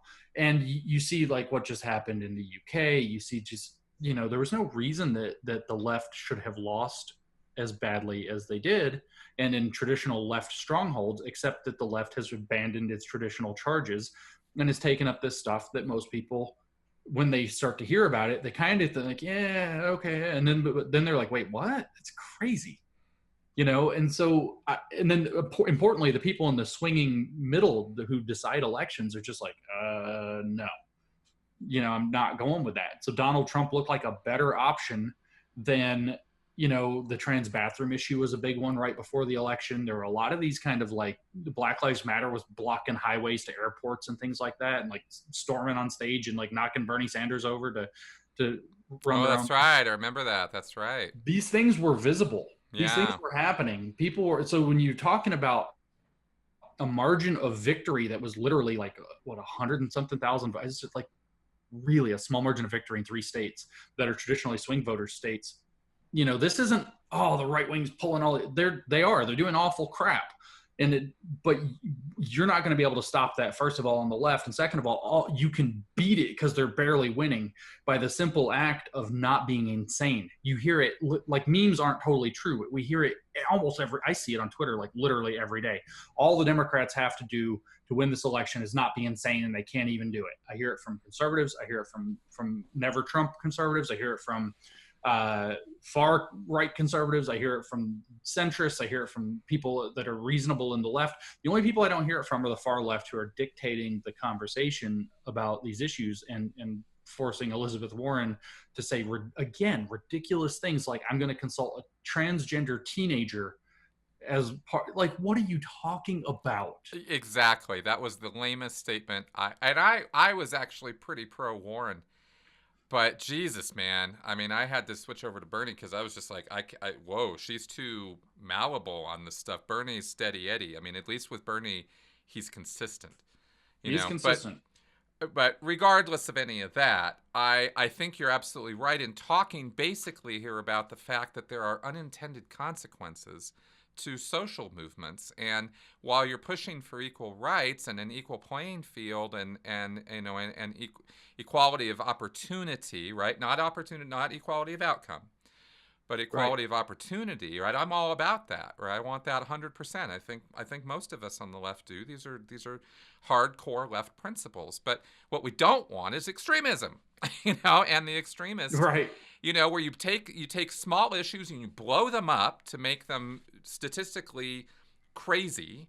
Right. And look, I'm going to get in trouble for saying this. I'm sure that I'm going to do that, but I'm going to say this anyway. Trans bathrooms. Right? Yeah. Let's be critical for a second. Now, I got nothing to say about trans bathrooms. I honestly don't care. Give them a bathroom, right? Okay, fine, whatever. Or let them go in the opposite bathrooms. I don't care. What I don't care about even more, though, is taking a problem that applies to this tiny little percentage of the American population and making it out to be the social argument that we all have to have an opinion on. And if you come down on the wrong side of that opinion, then we're going to cancel you and destroy your career. Like, right. What? Huh? How did this basically fringe issue become the national talking point of how we're going to elect somebody? I mean, it's not that it's an unimportant issue. Get my wording here. It is important for the people it applies to. And I want it resolved for the people it applies to. But how is it taking up a disproportionate amount of time when we should be talking about things that have vastly larger consequences and influence? Healthcare, taxation, small business. I mean, there's a lot of infrastructure. There's all kinds of subjects that need a whole lot of attention. And unfortunately, our attention span in the news cycle is a zero-sum game. There's only so much time to talk about these things. That's right. So I think that's an important point, Let's go ahead and start moving towards what I wanted to get to at the end of this thing, which is kind of where this is all coming from systemically. We can look at the individual people. Absolutely, projection, white guilt, whatever. Absolutely, it's pretty obvious. But we have some systemic things here. Now, propaganda by redefinition of terms we covered. Pretty detailed, right? It's Orwellian. You can take terms like diversity or inclusion or equity. Oh, by the way, do you want to just let's talk about equity, because I found that so interesting. Sure. As an example of this, right? You have equality and then you have equity. Synonyms. And yet, not really. No, not. How's that work? So the definition of equality is, I mean, the simplest way to put it is that equality is what you said, equality of opportunity, where equity means equality of outcome. So it's not, being the simplest thing you can say about it, it's not quite right. The formal definition of it that I saw in a paper about social equity that was published in the 80s, when this whole topic started being talked about, and I don't remember the citation for that, but I can probably dig it up, is that equality means that citizen A and citizen B are equal, and equity means that shares are adjusted so that citizen A is made equal to citizen B. So an equity program that had a lot of visibility, obviously everybody knows, tip of their tongue, is affirmative action. That is an equity program. It's whether that creates more equality or not is a debate, but that was a program rooted in equity. It was also the whole diversity equity thing started up when the Supreme Court said that they couldn't do affirmative action in certain arenas, but if they could frame it in terms of diversity somehow, then they could go ahead. I see. So what to do? Yeah. So the idea with equity on the surface is that if we lived in a society with absolutely no impediments, then there's no reason that race, gender, sexuality, etc., would have any outcome in terms of creating differences in outcomes. So you wouldn't see, proportionally fewer Black people in whatever job, or proportionally fewer women in whatever job, than whatever their parity status, demographic parity status is. If 13% Black people in a community, you would expect 13% of the nearest possible thing to be, in the city council or something like that, would be Black. And so because there would be no barriers whatsoever preventing that from happening. And I mean, you can sit there and say, well, yeah, that's true, but it's also facile because these things correlate with other features, most notably, which they never almost talk about. They do, but they don't, but they do, but they don't, they don't, they do, but they do. Vicky Pollard.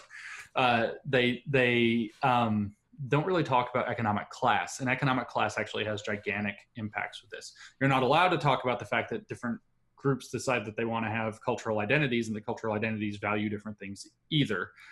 You're not allowed to talk about that, but that's also likely to be a contributor. You're not allowed to talk about other structural things that have nothing to do with like the structure of language or even the law. Like, for example, the rates at which you have single parent households, for example. There are other factors, in other words, that are playing into this, but they see that if there are disparate outcomes, then the conclusion is that it must be discrimination, prejudice, racism, so on. And so the goal of equity is then to create pathways by which that can be adjusted. So here's an example of male and female equity that's used for academic hiring that I know of.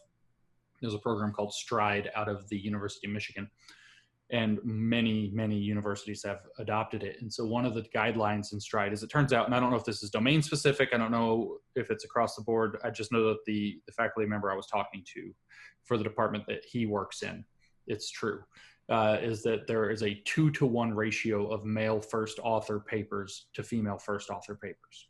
This is a metric that they care about when you're trying to get hired as an academic, or when you're trying to get tenure or a promotion or whatever. So there's a 2-to-1 ratio. I asked the guy, I said, do you know why that 2-to-1 ratio exists? He said, no. And I said, does anybody know why? And he said, no. And I said, well, what does STRIDE say to do? He said, well, it's simple. There's a 2-to-1 ratio. So when a male applies and he has Y first author papers, you give him a score of Y in that category. And when a female applies and she has X first author papers, you give her a score of 2X in that category. And I said, but you just said that you don't know that it's all down to discrimination. And I agree with you. If it was all down to discrimination, there'd be an argument for that approach. If it was all down to discrimination, I'm not going to, I would even probably start to advocate for it. I don't know. That's actually equity. So I'm not totally against this idea of equity. I'm not like ridiculous, just like an ideologue against, oh, it's bad. They say it bad, but there's definitely, I don't know if it's right or not. It's a conversation to have for sure. Right. Well, the various factors you're talking about alone have to factor into this. So if you're going to talk about causative elements or causative agents, you better be sure. Right. And so then I say to the guy, I was like, but you just said that nobody knows why that 2-to-1 ratio exists. And he said, correct. And I said, so how do you know it's all discrimination, which is obviously what you're making it for? And it was like, you read like the Lord of the Rings, and it's like the flame got in their eyes, like Gollum turned evil. He's like, what else could it be? And I was like, whoa, let's list some things. And he was like, no, what else could it be? It's discrimination, or those things are based on discrimination too. And I was like, okay. He's like, discrimination systemic. I was like, the conversation had just completely devolved at that point. And I was like, all right. So that's, it's like, I think there are conversations to be had about various equity programs. And I have an example of an equity project that everybody agrees with. Everybody supports it. That I know of. I mean, maybe a few assholes don't, and there's always going to be a few assholes. That's another thing they do, is they like, oh, one asshole said it, therefore the society's poisoned with this whole idea. No, the guy's an asshole. It's okay. But if there's going to be equity, people are very, very sensitive to unfairness. And so if you cook up a system that's not justifiable in terms of genuine fairness, people are going to lose their minds. If your system also takes in sins of the ancestors, sins of the fathers, and you say, well, Black people haven't been in this job as much in the past, so we need more. You heard that with women, with Ruth Bader Ginsburg saying he couldn't say there was equality on the court till there were 9 Supreme Court justices who are women. Why 9? Because we have to make up for the 200 and whatever before one supposes. I don't think she said that, but she's kind of joking or whatever. So if people don't get into that historical make up for it thing for the most part, and so you're going to lose people. So you've got to have a system that people are going to see as fair. You also can't put it to the point where it's so extreme, your equity ambition is so extreme that you start compromising other relevant variables. Like, I don't think there should be equity for people who can't do math to become bridge engineers. I just don't. The outcome matters. So, and that's an extreme. Yeah, they're straight up example. Incompetent. They can't do the job. Right. And all of these things have to be so careful, because there are massive consequences to where if you do a diversity hire, it is absolutely true that you've now introduced fog into the situation where say it's a managerial position. The subordinates now don't know if it was just a diversity hire or if it was a competency hire. And that actually breaks down team cohesion, and yelling at them and giving them diversity training about it doesn't fix it. It just makes them madder. So these things are actually delicate, but there's an argument to be had that they can be done right under the right circumstances, but they need way more care than this. So here's your example, by the way, just so I don't drop it, of what equity that everybody agrees with is handicap parking spaces. And I say that they're equity based, not just like, oh, no, that's equality of opportunity, right? Because you got to give them opportunity to get out of their larger vehicle with the equipment and their wheelchairs and everything. No. They're not just parking. They're the best parking spaces. They're always the best parking spaces. And you're get a massive ticket if you park in one without the tag. So this is equity we all agree with.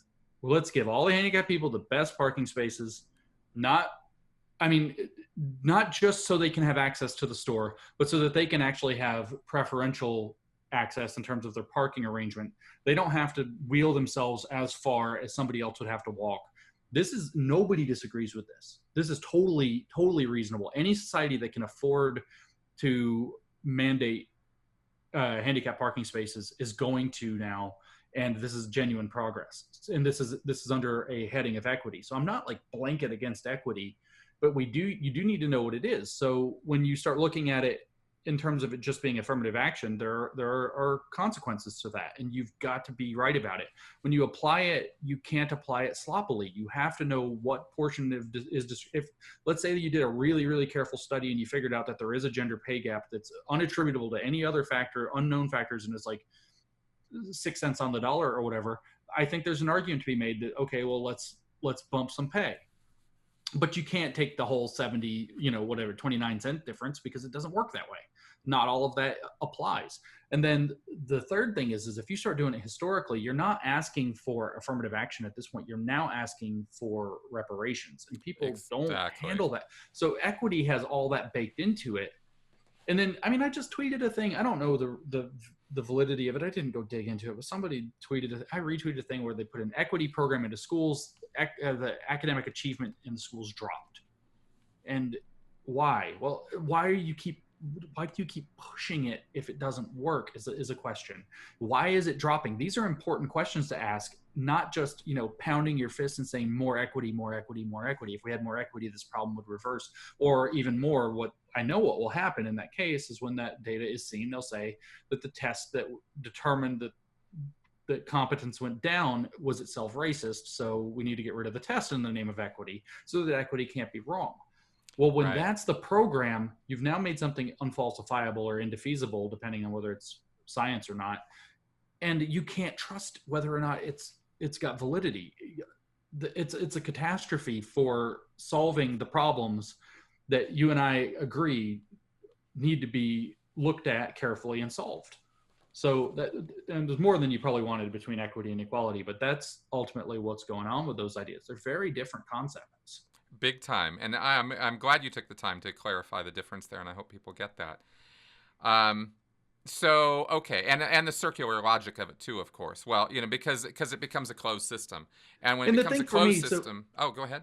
This kills me, right? Because the people that are saying this now about equity are the same people who made fun of the Republican Party when the whole excuse, like 10 years ago, I was there. And it's the same, it's literally not like the same kind of people. It's literally the same individuals who are making the argument when the conservatives tried to put whatever conservative thing into play and it didn't work. And they said the problem was nobody was conservative enough. It wasn't real conservatism. This was a huge thing in like 2010. It's like not real conservatism. We weren't conservative enough. If the people who tried to implement it had progressive bias, they weren't conservative enough. Real conservatism would work. And these progressives I'm talking about made fun of that, rightly so, because it means that the conservatism, capital C, conservative movement was rendering itself unfalsifiable. And now they're making the same freaking argument for equity or whatever. And it's like, guys, what's happening? Yeah, a little silly. A lot of logical fallacies thrown in the mix there. A little no true Scotsman and some other nonsense. Also, of course, at the bottom of all this, confirmation bias.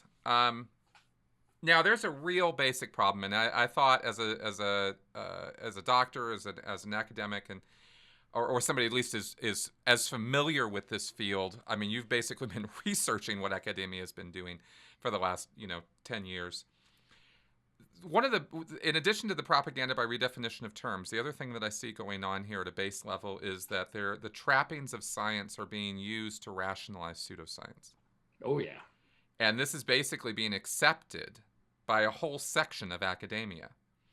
So my question now is, it's not like, we're going to find, if we go into the history of science, that this is the first time some kooky fad idea has taken hold in academic circles and run the entire field over a cliff for a while, and then people had to kind of yank it back, right? I mean, I'm sure we're going to find, if I look back in time, instances where human beings acted like human beings in the world of academia and science. Yeah, I can give examples right off the top of my head. So they but I wanted to throw it out there because this is the maybe most recent and perhaps most dangerous iteration of this that we're looking at right now, and our place in history is to push back against it. So is this whole situation an outlier, or is it just an example of how fads and people can derail science, and not necessarily a statement on science itself? If you get my point. Right. This is not a statement on science itself. So that's a hard question, and it's an interesting question. On the one hand, it has features that are unique because of its critical nature, and I mean critical in the sense of critical theory, which is a very unique and apparently seductive thing to take up and to get into. And that is different than other academic fads that have come up, because critical theories are inherently invested in activism. They inherently, and this is by definition, take on a vision of how they think the world should be and try to make sure everything comes out that way. And they distinguish themselves from traditional theories intentionally, as traditional theories are things that try to understand how a situation actually works. Maybe it's trade-offs, maybe it's the complexities, maybe it's the constraints of the system. And critical theory is not interested in those. It's only interested in describing the problematics that arise from implementing the system. So it doesn't necessarily, you put a system into play, it's not perfect. Critical theory has very little interest in trying to understand why the system is the way that it is, and it is entirely invested in describing why and how the system failed, but particularly in terms of the unfair power dynamics that it produces, that moral vision that it has, the set of oughts about the world. So it's very distinct from science, but it's also a strong way to empower people who don't know science, don't have any scientific training, to be able to take an axe to science and do a lot of damage to it, because they can say, oh, well, your science contains these problematics. It could be used for these inappropriate purposes. It implies this about people that we don't want to think about. You know, how these methods are disparately used. More white people use them than whatever. And then they actually do these. I'm not making these up as like examples from top of my head. These are things that actually people say and that happen. They go to Africa, for example, and they tell people under a rubric of post-colonial theory that science is a product of the white West and it's not for you. What? Yeah, you have other knowledge. You don't need to be colonized by white Western knowledge.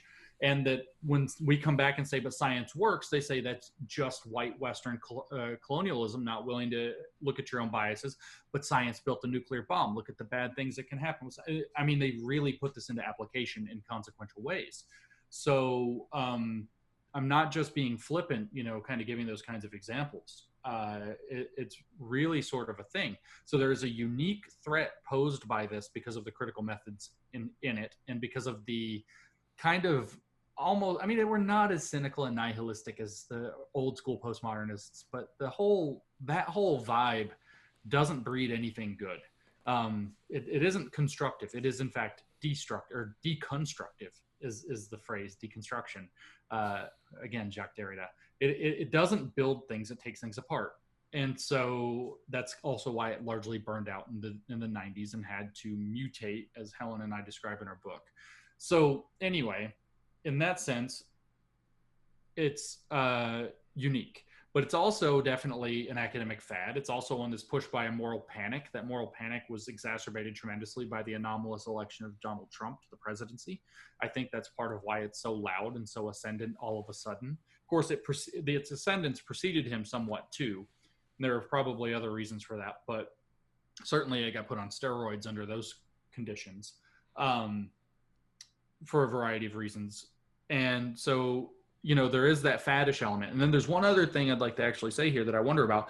The history, for example, of geology. I don't know if you know where the science of geology came from, but it was pretty crappy in the early 19th century. It's fun to go read this story, actually. And I'm going to get it a little bit wrong so people can pick me or whatever, because, you know, this isn't what I do. But from what I understand, there were two, one of the biggest questions in the budding field of geology was, where does basalt come from? Where does bath salt come from? No, basalt. B-A-S-A-L-T. Yeah, volcanic rock. Yep. That was what they didn't know, though. And there were two camps that were at war with each other: the volcanists, who believed they were volcanic rocks, and the Neptunians, who believed that the seafloor somehow, like, stuff fell from the sea and collected, and the pressure made it into that rock. And nobody knew the answer to this. And these people were canceling each other. They were like, you know, some of them would have like a spouse that was a playwright and they wrote a play. And then the people from the other camp would go and like boo the play all the way. I mean, like stupid stuff, until finally they decided, like, let's just go gather rock. They had this huge convention at some point in the early 1800s, I think, early 1800s. I might be wrong on that. And they said, why don't we just go get rocks and look at them until we, you know, study them until we figure it out. And it took them like 10 years. And they finally concluded, it's volcanology is what's going on here. The seafloor is created by volcanology, which of course creates the mechanism to explain tectonic drift, and everything all of a sudden is like, whoa, you know, it's world-changing ideas. But for a while they just fought. So I don't know. And you can kind of find stories like this. Another one is in glaciology. Glaciology was originally done, and the famous feminist glaciology paper that got us into this whole fake paper business in the first place talks about this accurately. It tells the truth, is that in the early days of glaciology, the only people who could go to glaciers, like tall mountains or, you know, in the Arctic, and come back alive were like burly, manly men. And so there got to be this culture in glaciology at the beginning that was like, well, so-and-so is a tougher guy and he killed more polar bears or whatever, therefore his knowledge of glaciers is better. And that did define because of course it glaciology. did. Because of course it did. He was better at getting the information because he could kill more seals or whatever the thing. So he was more manly and hardy. So this was a thing at the beginning. So my point is, and we laugh about it now, and my point is that nascent sciences tend to be plagued by really not knowing what the hell's going on. There's still, historically we talk about the what do you call it? Natural philosophy, right? And then natural philosophy, we kind of have this enlightenment myth or story or whatever, maybe I don't know how it works, that we tell that natural philosophy gets better and better and became science. And then natural philosophy the thing is the science is born, it becomes less and less armchair philosophy and more rigorous empiricism and careful theory building and things like that. And in sociology, anthropology, and to a degree psychology, these social sciences, things are still pretty fuzzy. We're really not that far off from Freud, who is, basically everybody wants to have sex with their mother. Do they, Sigmund? Exactly. What's your idea? Projection? Really? Exactly. Tell me more. Tell me more. So we're really not that far off, and this is actually right. a very complicated object that requires neuroscience psychology requires neuroscience to have deep understanding of it, which is new. We're barely getting the tools to do it.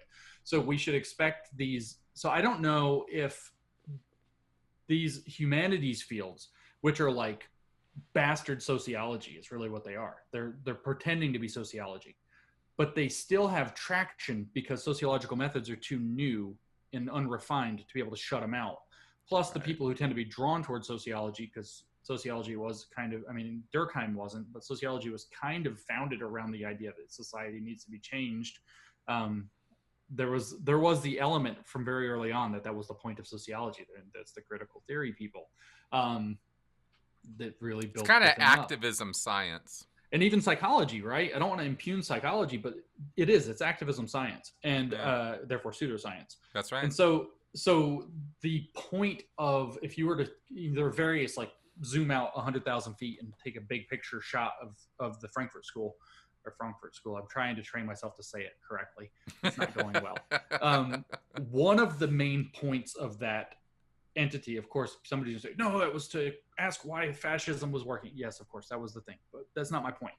Was to understand that particular question by combining Marxist theory and Freudian theory.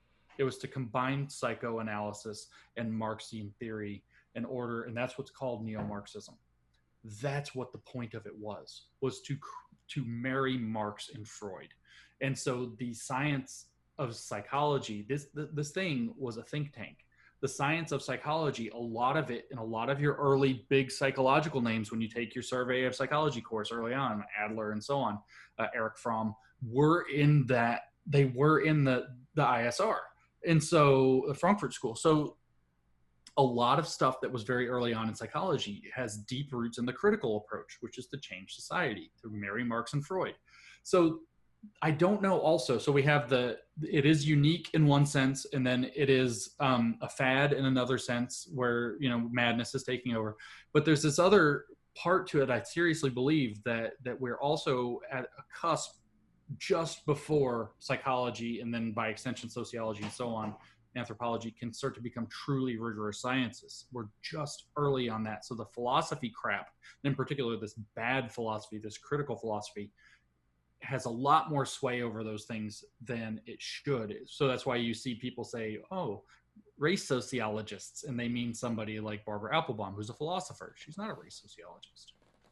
Right. She's not actually practicing sociology. That's why you see what we call gender studies here in America, which is a discipline within what's called the theoretical humanities. It is not a social science. Gender studies is not a social science. But in other countries, in some other cultures, it is called gender sociology. It is not called gender studies. And so there's this blurring between, like, the theoretical humanities that talk about social stuff. There's a blurring between the philosophical and the social science that is not yet clearly defined. So if you wanted to say, like, why did you write these papers? And I wanted to distill it in the context of this conversation we're having, one of the reasons is that we really do hope that the social sciences will start to clearly distance themselves from this theoretical humanities nonsense. Theoretical social sciences can exist, and they can be susceptible to this, and they can have the same problems as all theoretical approaches, string theory and physics even. So fine. But you really do have to start, the empirical side, if you want it to work out, the empirical side has to win. And exactly.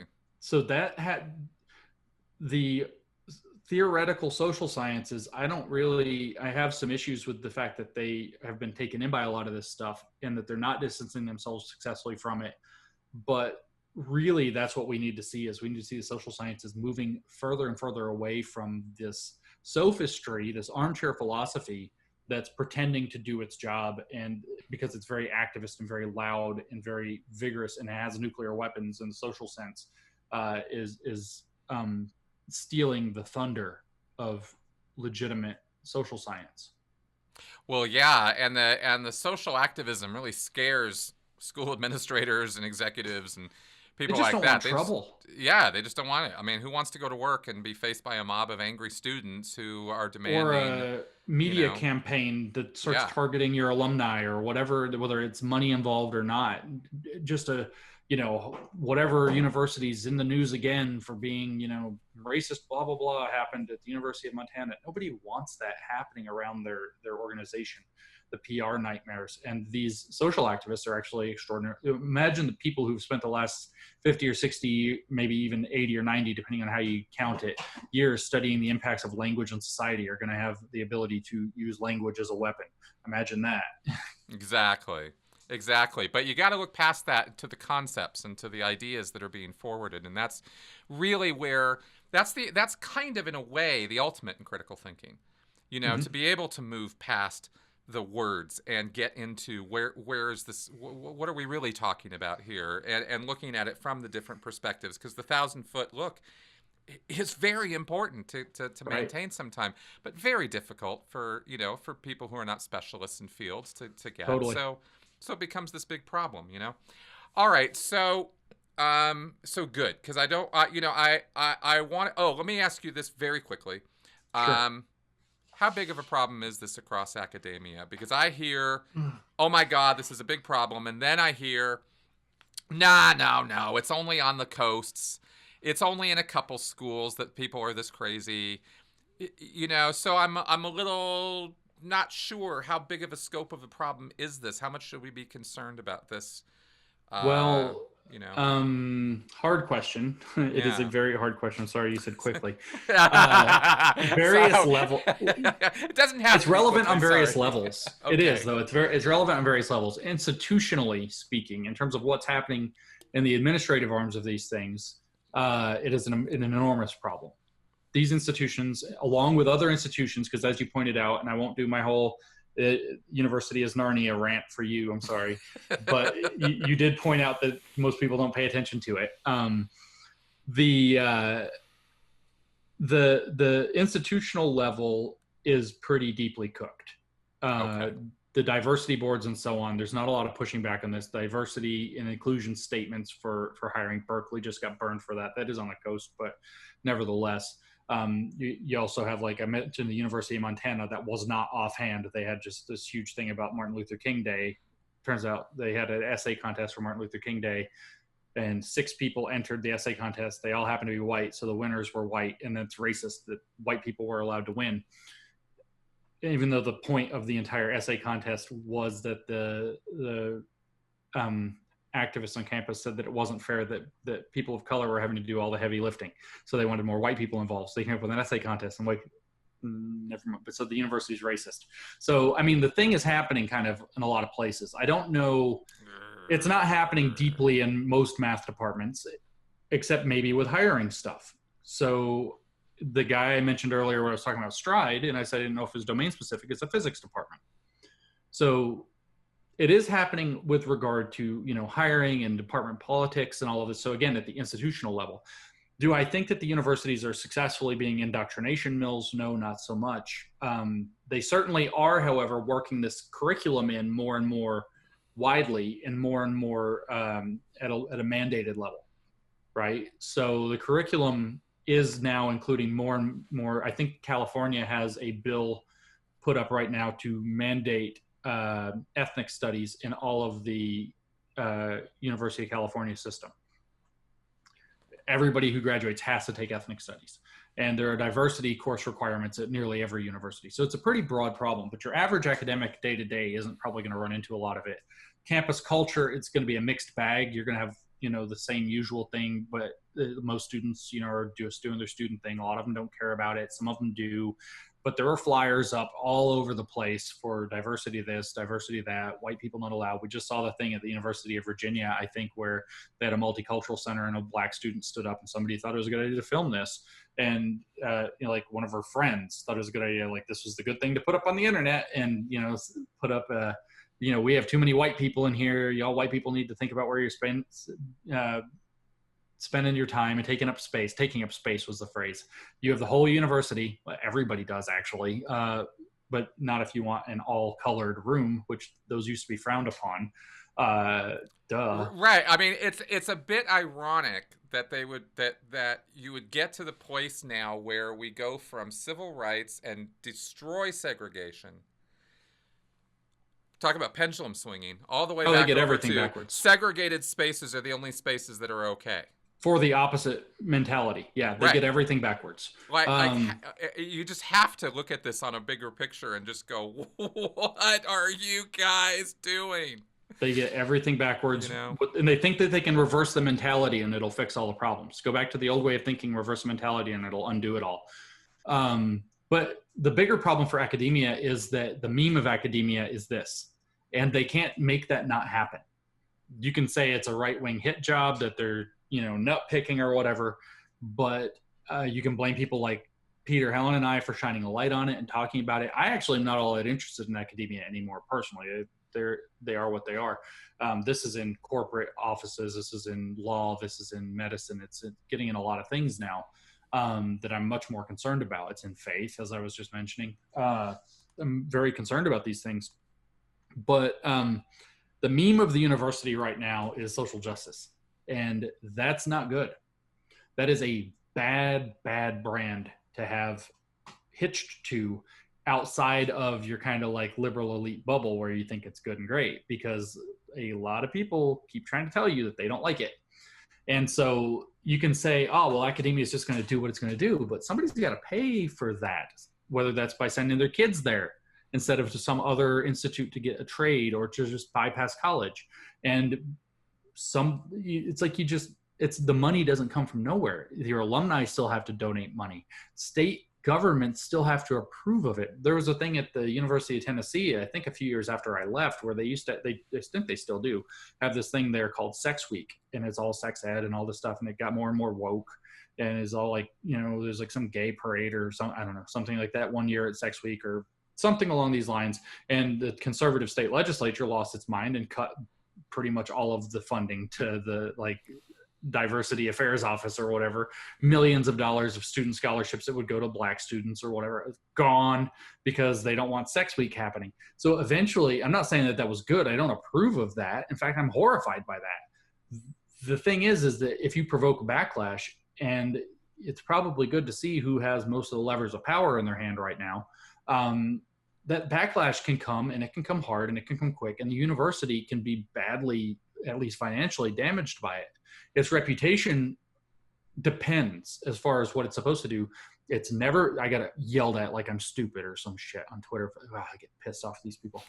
I get yelled at like I don't know this. Like, the university has never been perfectly apolitical, obviously, but its power as a knowledge generating and knowledge disseminating entity depends on it being as nonpartisan as possible in public perception. So what differentiates, why do you say, Harvard University or even University of Pennsylvania or, whatever, pick any school you want. It doesn't matter. Such and such university. Narnia University has produced a study showing that sugar consumption, blah, blah, blah. And you're like, but then when it's like, Kraft Foods has produced a study showing that sugar consumption, you're like, wait a minute. Or you see a study that comes out of something like Georgetown, or, again, pick your university. I don't care. It can be a small college. It doesn't matter. But so-and-so, Narnia University shows that blah, blah, blah, political attitudes, yada, yada, yada. And you're like, and then you hear AEI, the American Enterprise Institute, in conjunction with the Heritage Foundation, has realized that when people, you're like, so when you look at corporate entities or political think tanks, people immediately recognize the bias. And I think it's called Keith's Law, that the more political a thing, or, you know, conflict of interest in general, but the more political a thing, the less people trust the thing.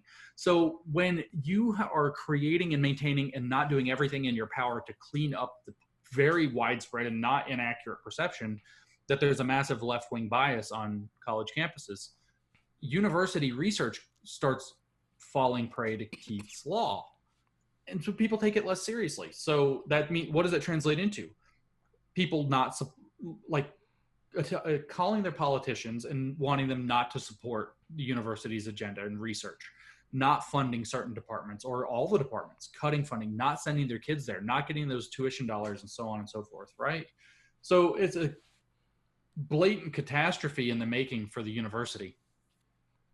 Actually, thank you very much for that. That was a great answer, and it actually did explain the problem. And yes, anyway, you'd think for their own survival, university executives would earn their pay now by actually stepping up and going, okay, we got to step back from this and get back onto our, you know, neutral, objective. Right. I think these are really key terms for institutes of learning. You know? Right. So it's like, the way I see it is like what Viktor Orban did in Hungary, shutting down all gender studies departments, is a bad thing. We don't want the government deciding what kind of departments can exist and not exist. We don't want a ministry of truth. And I don't know if the academics in the US just think like that couldn't happen here. Like, you couldn't just, the state governments can defund tangentially to make things like squeezed out. But if the university is not going to be willing to clean itself up, to police the problem that people are very aware of, it's like I think it's in our book, Helen and I wrote, maybe it's just Helen said it somewhere else, but I'm pretty sure it's in our book. It's like, people are afraid that if we point at these problems that are coming out of the university or on the left, that people will notice. And people have noticed. They already have noticed. And we are literally, I hate this crap where we put too much importance in politics and it's like, this is the election of our lifetime. But we are literally one goofball election away from a Viktor Orban who will shut down departments. And it is fragile stuff. What we have is fragile stuff. Academic freedom is fragile and hard won. You cannot fuck around with it by constantly like poking the bear by saying, well, under a rubric of academic freedom, we're going to cook up this stuff that's all bogus. And, oh, who cares if they're just, you know, people in university and they're doing their theory. Well, yeah, if that's where it stayed in your little gender studies departments and nobody would care. But it's not. You got the 1619 Project in the New York Times. It's blatant critical race theory. Okay, so it's being pushed by the New York Times, massive amount of money behind it. How weird. It came with a school curriculum to roll out across the entire United States K-12 system for history. Huh. You know, this isn't staying put. And I don't want to get like, I ain't Alex Jones. I don't need a tinfoil hat, but there is money behind this. There's a lot of money behind this. There are a lot of people putting a lot of money behind this. The 1619 Project is proof that stuff doesn't just roll out. Somebody has to pay to make that stuff happen. Well, I don't think you need a tinfoil hat to observe the fact that, you know, mass manipulation of minds is a lucrative business. Right. I mean, Cambridge Analytica proved that. If you need an example, okay, there's one, right? Yeah. I mean, much less, let's talk about, you know, Madison Avenue, not Wall Street, but the effect Madison Avenue has on the consumer mind of the United States is incalculable in terms of value to people who are interested in controlling things at that meta level, and there are such people, and so it's hardly a conspiratorial flight of fancy to say that, yeah, there's some people with some money who would like to be able to influence other people's minds. I mean, I saw one the other day in Ed Week magazine. This guy writes this article. He's like, the diversity and inclusion and equity industry is $8 billion a year in the United States alone, something like that, just in schools. By the way, and like, it's like literally 2 paragraphs down. By the way, I have a training. If you want to buy it, it's like, yep. It becomes a cottage industry. Then it becomes not a cottage industry. It becomes bigger than that. And I think all this pushback is an effort to maybe, no, let's contain this now before this problem becomes so big and so outrageous that, that society starts taking a left turn in a direction we really, really, really don't want it going in, because it's just going to set us back in terms of rights. And that's what this is all about in the first place. And if your agenda-driven rights program has as part of its key strategy shutting everybody else up who doesn't agree with you, then you're not about rights. That's the most basic statement I can make about it. So I mean, they're going to set back real civil rights movements 30 or more years if they keep pushing it. The backlash is going to come, and people are like, oh, he's just stoking for a back. No, I don't want there to be a backlash. I'm trying to stop the backlash by making reasonable people have voices again and to be able to feel comfortable and confident enough to speak up, because I don't want the alt-right being the ones who lead the reforms, because that's bad. That's real bad. Exactly. I live in the Southeast. I know I don't want that. I don't want the entire country to become like Tennessee. That's not my motivation. I am unfortunately one of those red state liberal people. I get it, man. I totally get it. All right, let me ask you one last question. We'll wrap up here. You've been awesome. I love this show. This has been really great. Your research, the work you do, the books you're writing. I mean, you're all over this, right? You talk about bleeding edge, like being way out on the edge of this thing. And I'm curious what you see at that edge right now, because we're talking about stuff that was being written, pushed, talked about in academia 20, 30 years ago. What's being there? What's there now that they want to roll out that we're going to be hearing about in 10 or 20 years? So the theory itself has very, very heavily concentrated into a direction that anything that disagrees with it has bad motivations of one sort or another, either self-interest or false consciousness, or a combination of the two. And that has really become heavy duty at the forefront of kind of the more scholarly aspects of their literature. So what you are going to see is them increasingly kind of diving into this idea that who you are demographically, skin color, etc., has massive bearing on what you know and what you can know, and your status as a knower. That's a thing. That's been a lot of the research. I'm seeing that theme pop up all over the place. Sometimes it comes up in what's called standpoint epistemology, which says your relationship to social power defines your knowledge. And sometimes it's not. There are other means by which it gets pushed, perspectivalism and some other ideas. Basically, identity-based epistemologies, this drive into local narratives that Lyotard was talking about. I also see a shocking amount of very nasty infighting going on, which they then fight with. So you have, for example, people of color versus BIPOC, Black and Indigenous people of color. I don't know if they pronounce it BIPOC. I've only seen it in writing, but I'd say BIPOC. So like, the Black and Indigenous people haven't been they get washed, their extra oppression gets washed out by the term people of color. And then you have the Black and the Indigenous folks arguing with one another, fighting with one another about whose plight is worse. So you have terms like settler of color, where you have the indigenous side of the argument saying that the Black people who were brought over as slaves have settled on native land anyway, and so they're settlers of color. And there's this whole like their infighting is crazy deep. It's really bad. You're starting to see, a major fracture reoccurring in the LGBT arena, where basically the Q is fragmenting off, and anybody who's LGBT plus Q is gonna. That's where you're seeing people say stuff like Pete Buttigieg he has sex with men, or a man, he's married, but he's not really gay, because he's not a queer activist. That's not new. That was happening in the 90s, but there's a resurgence of that fracture point happening. So you're seeing a lot more inner turmoil. Interesting, because that also feeds into something I happen to know about in the LGBT world, where people have assumed the LGBTQ community is this one united community, and folks, it ain't. I'm telling you from the inside, and I am It not. is. I'm not part of that community, but my wife is. She's bisexual, and man, that No, it community is. has never been a cohesive whole. No, it is a coalition. Yeah, at It's like best. it's a coalition held together by magic, like the way they Yeah. describe the Weasley's house in Harry Potter. Um, Yeah. and with the Q is even more complicated because the Q is very politically oriented and very different from the rest. I think they That's need right. to kick the Q out, and then they can have a coalition. It's going to be a little stronger, but whatever.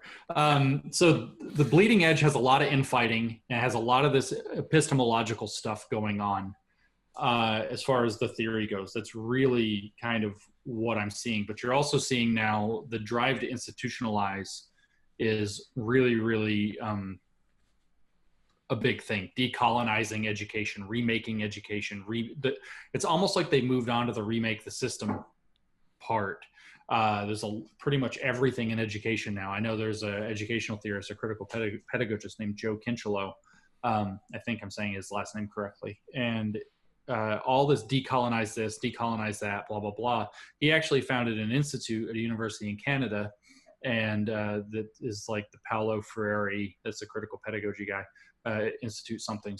And this decolonize everything thing is actually phase 2 of a program that they laid out. Unfortunately, I have not found the written down part of that. I just read that it is phase 2 of his program. I don't know what phase 3 is, but if anybody goes and finds that, I haven't found it yet. I'm too busy to look for all this crap. If anybody does find out what phase 3 is, I bet that's coming down the pike, and I probably should go look that up today if I can. I've looked kind of half-assed look a couple of times, but it's just, I'm in the middle of a massive project right now. I've got a book coming out. I don't have time to dig into stuff like I need to. Every time I start digging into one thing, I run into another thing, and I end up going down a rabbit hole, and I don't get to the thing I was looking for in the first place. It happens so often. I have no idea what you're talking about. That experience is never something I have. One thing I will tell you, though, with all world. this infighting is that they blame it all on white people. So that's still consistent. So Okay. the black and indigenous people of color split from regular people of color. And now the new thing that I recently saw is that people of color itself that idea was an invention of white people designed so that white people would be able to group all not white people in a single category and ignore the variances, and also just ignore all other problems. Oh, those are people of color. And so basically to create a non-white monolith to set against whiteness for their own benefit, so that they could have an excuse to ignore the many racial variation. I mean, seriously, this is so the wheel is still turning. It's like they have their own internal fight, and then they figure out a way to blame it on the so-called dominant group. Right. The answer always comes up white people.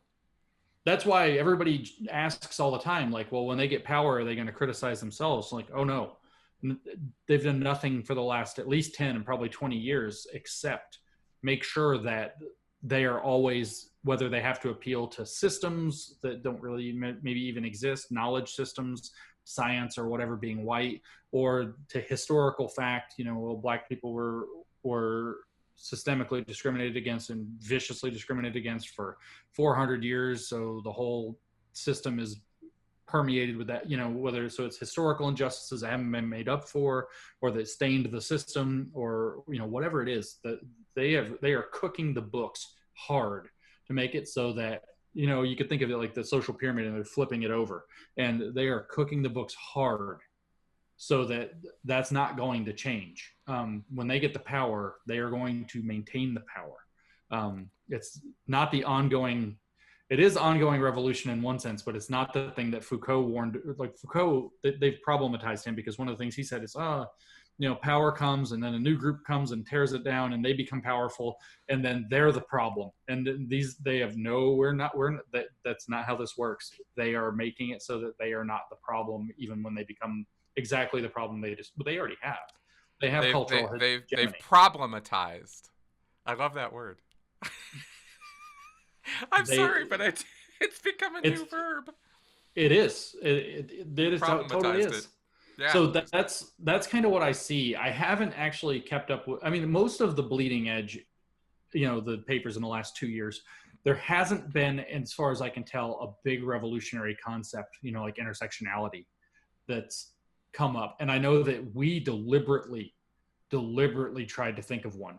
I worked hard when we were writing the fake papers to think of the next intersectionality.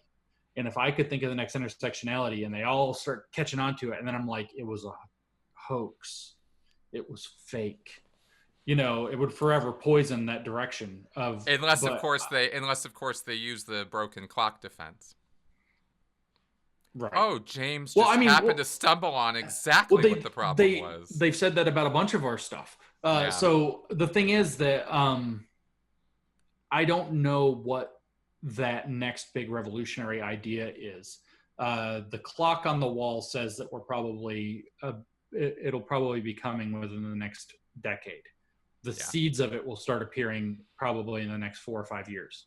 Yeah. And I say that because this has followed a pretty clear progression, and you can't extrapolate too well, but of every 20 years, there's been a pretty clear shift in focus. And, postmodernism really emerged around 1970. And then you had, the new left emerged around 1950. If we want to go deeper, the Frankfurt School of Critical Theory started in like 1930. So you got 1930, 1950, 1970. And then you had the intersectionality, it was 1990. And you had this like concentration of it, like social justice, around 2010. So 2030, where is it headed? And so I don't know the answer to that yet. But usually looking backwards, you can find the seeds for the thing about 4 or 5 years earlier. You start seeing, for instance, people talking about intersectional ideas in the queer theory literature in the early 1984, 1986. And then intersectionality burst onto the scene 1987, 1989, 1991. Has climate entered into it yet? Oh, yeah, I should have said that. Climate justice is like probably the main thing we're going to hear about. I was just thinking that in terms In fact, of where I things had are a going. rant about climate justice to nobody. I was literally exercising in my living room the other night by myself, home alone, and I had a whole rant on climate justice in my head. It's like the observation of climate justice is that climate change doesn't affect all groups equally, and in fact, it affects marginalized groups more than it affects not. Okay, so I was like, holy shit, that's true. But that's because it's banal. In fact, it's not even banal. It's necessarily true. People with fewer resources are going to have bad things hurt them more. No kidding. It means nothing. So what is the whole point? It is an empty observation. It is an absolute, it's a thing that couldn't be otherwise. And it's like a necessary truth. People who have fewer resources are going to be impacted by a bad thing more. No kidding. So your only options are to we have to distribute the resources so that what skin color they have and what gender they are is different for the people with fewer resources, which is insane. Or try to blanket it out where nobody has any differences, which is communism, and that's not going to work. Or what? So what's the point of this stupid thing? And I was like, the whole point of it is to try to motivate left-wing. They see climate change work, developing new technology and so on, as not happening. Al Gore showed all the graphs or whatever back in An Inconvenient Truth, and nothing happened. And so it's like this whole panic. Like if we attach even more left-wing bullshit to this, it'll create more this is important to me, so it'll be important to everybody. And therefore once we see that climate change is about racism, we'll definitely care even more about it. And actually, no, what it makes it look is stupid, and it makes it even harder for people to take the science seriously. It diverts resources away from. Do you think solving freaking climate capture and storage is easy? Nobody knows how to do that.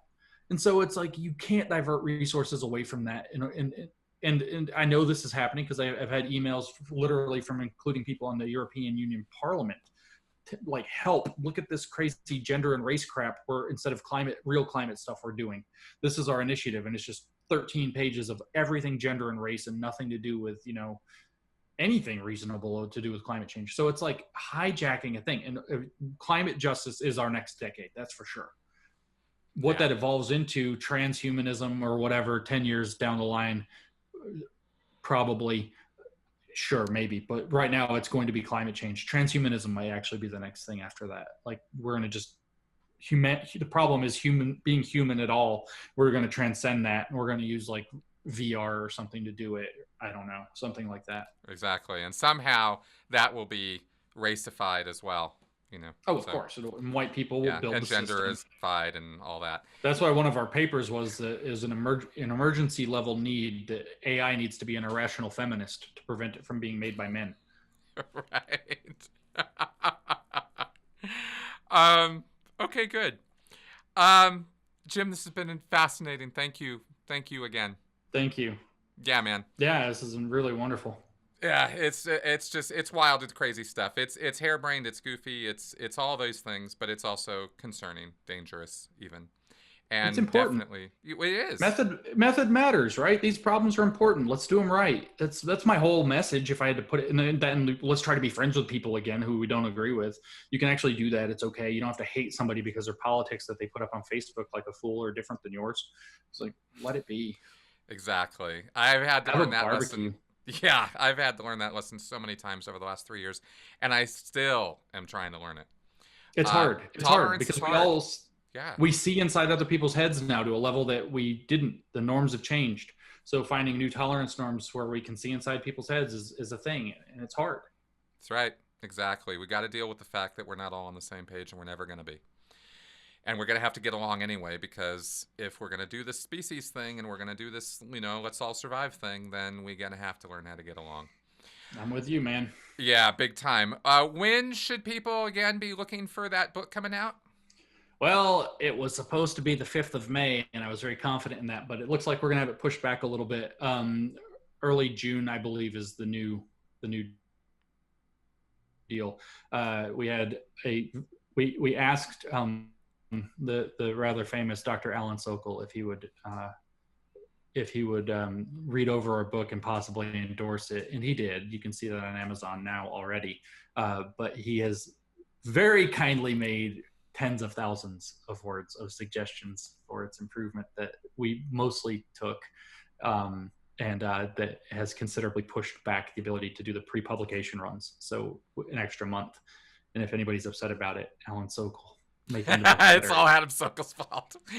Okay, good. All right, folks. Oh, he's lovely. My gratitude's really high. I can't thank him enough, but of course. All right. So early June. Okay, good. Pre-order now, and it'll show up when it gets there. Okay. And website, any other way for people to reach you or reach out to you? I have one that will be launching soon that has not. I'm starting a kind of company to like a media education whatever company to try to communicate these ideas and kind of collect things in one place. It's called newdiscourses.com, and it will be launching. You can go sign up for the newsletter or whatever now, and there's just a placeholder page, but it'll be launching on the 26th of this month. Excellent. Okay, good. Well, by the time this podcast posts, because it's probably going to be a week or two before I post this, that'll be live. Okay, cool. Yeah, so newdiscourses.com is my new venture. Excellent. And it will be tons of educational, like all these kinds of explanations of the terms and where they came from and, why they're important and all of that. That's kind of lots of the kind of, videos that we've done talking about these issues with different people. That's going to be the kind of primary content that we're going to put out and, try to help people get to know it better. Beautiful. Okay, good. Well, check the links in the show notes, guys. It'll be in the description section of this video on YouTube or at sensiblyspeaking.com. And again, thank you very much. Thank you. Okay, guys, if you have any questions, comments, or feedback on this show, and I'd be really surprised if you don't, leave it in the comments section also on YouTube or at sensiblyspeaking.com. And if you find this channel informative, entertaining, and educational, and I hope you do, then maybe you can help keep the lights on and the show going by signing up on Patreon. And link below. All right, guys, see you next week. Bye-bye.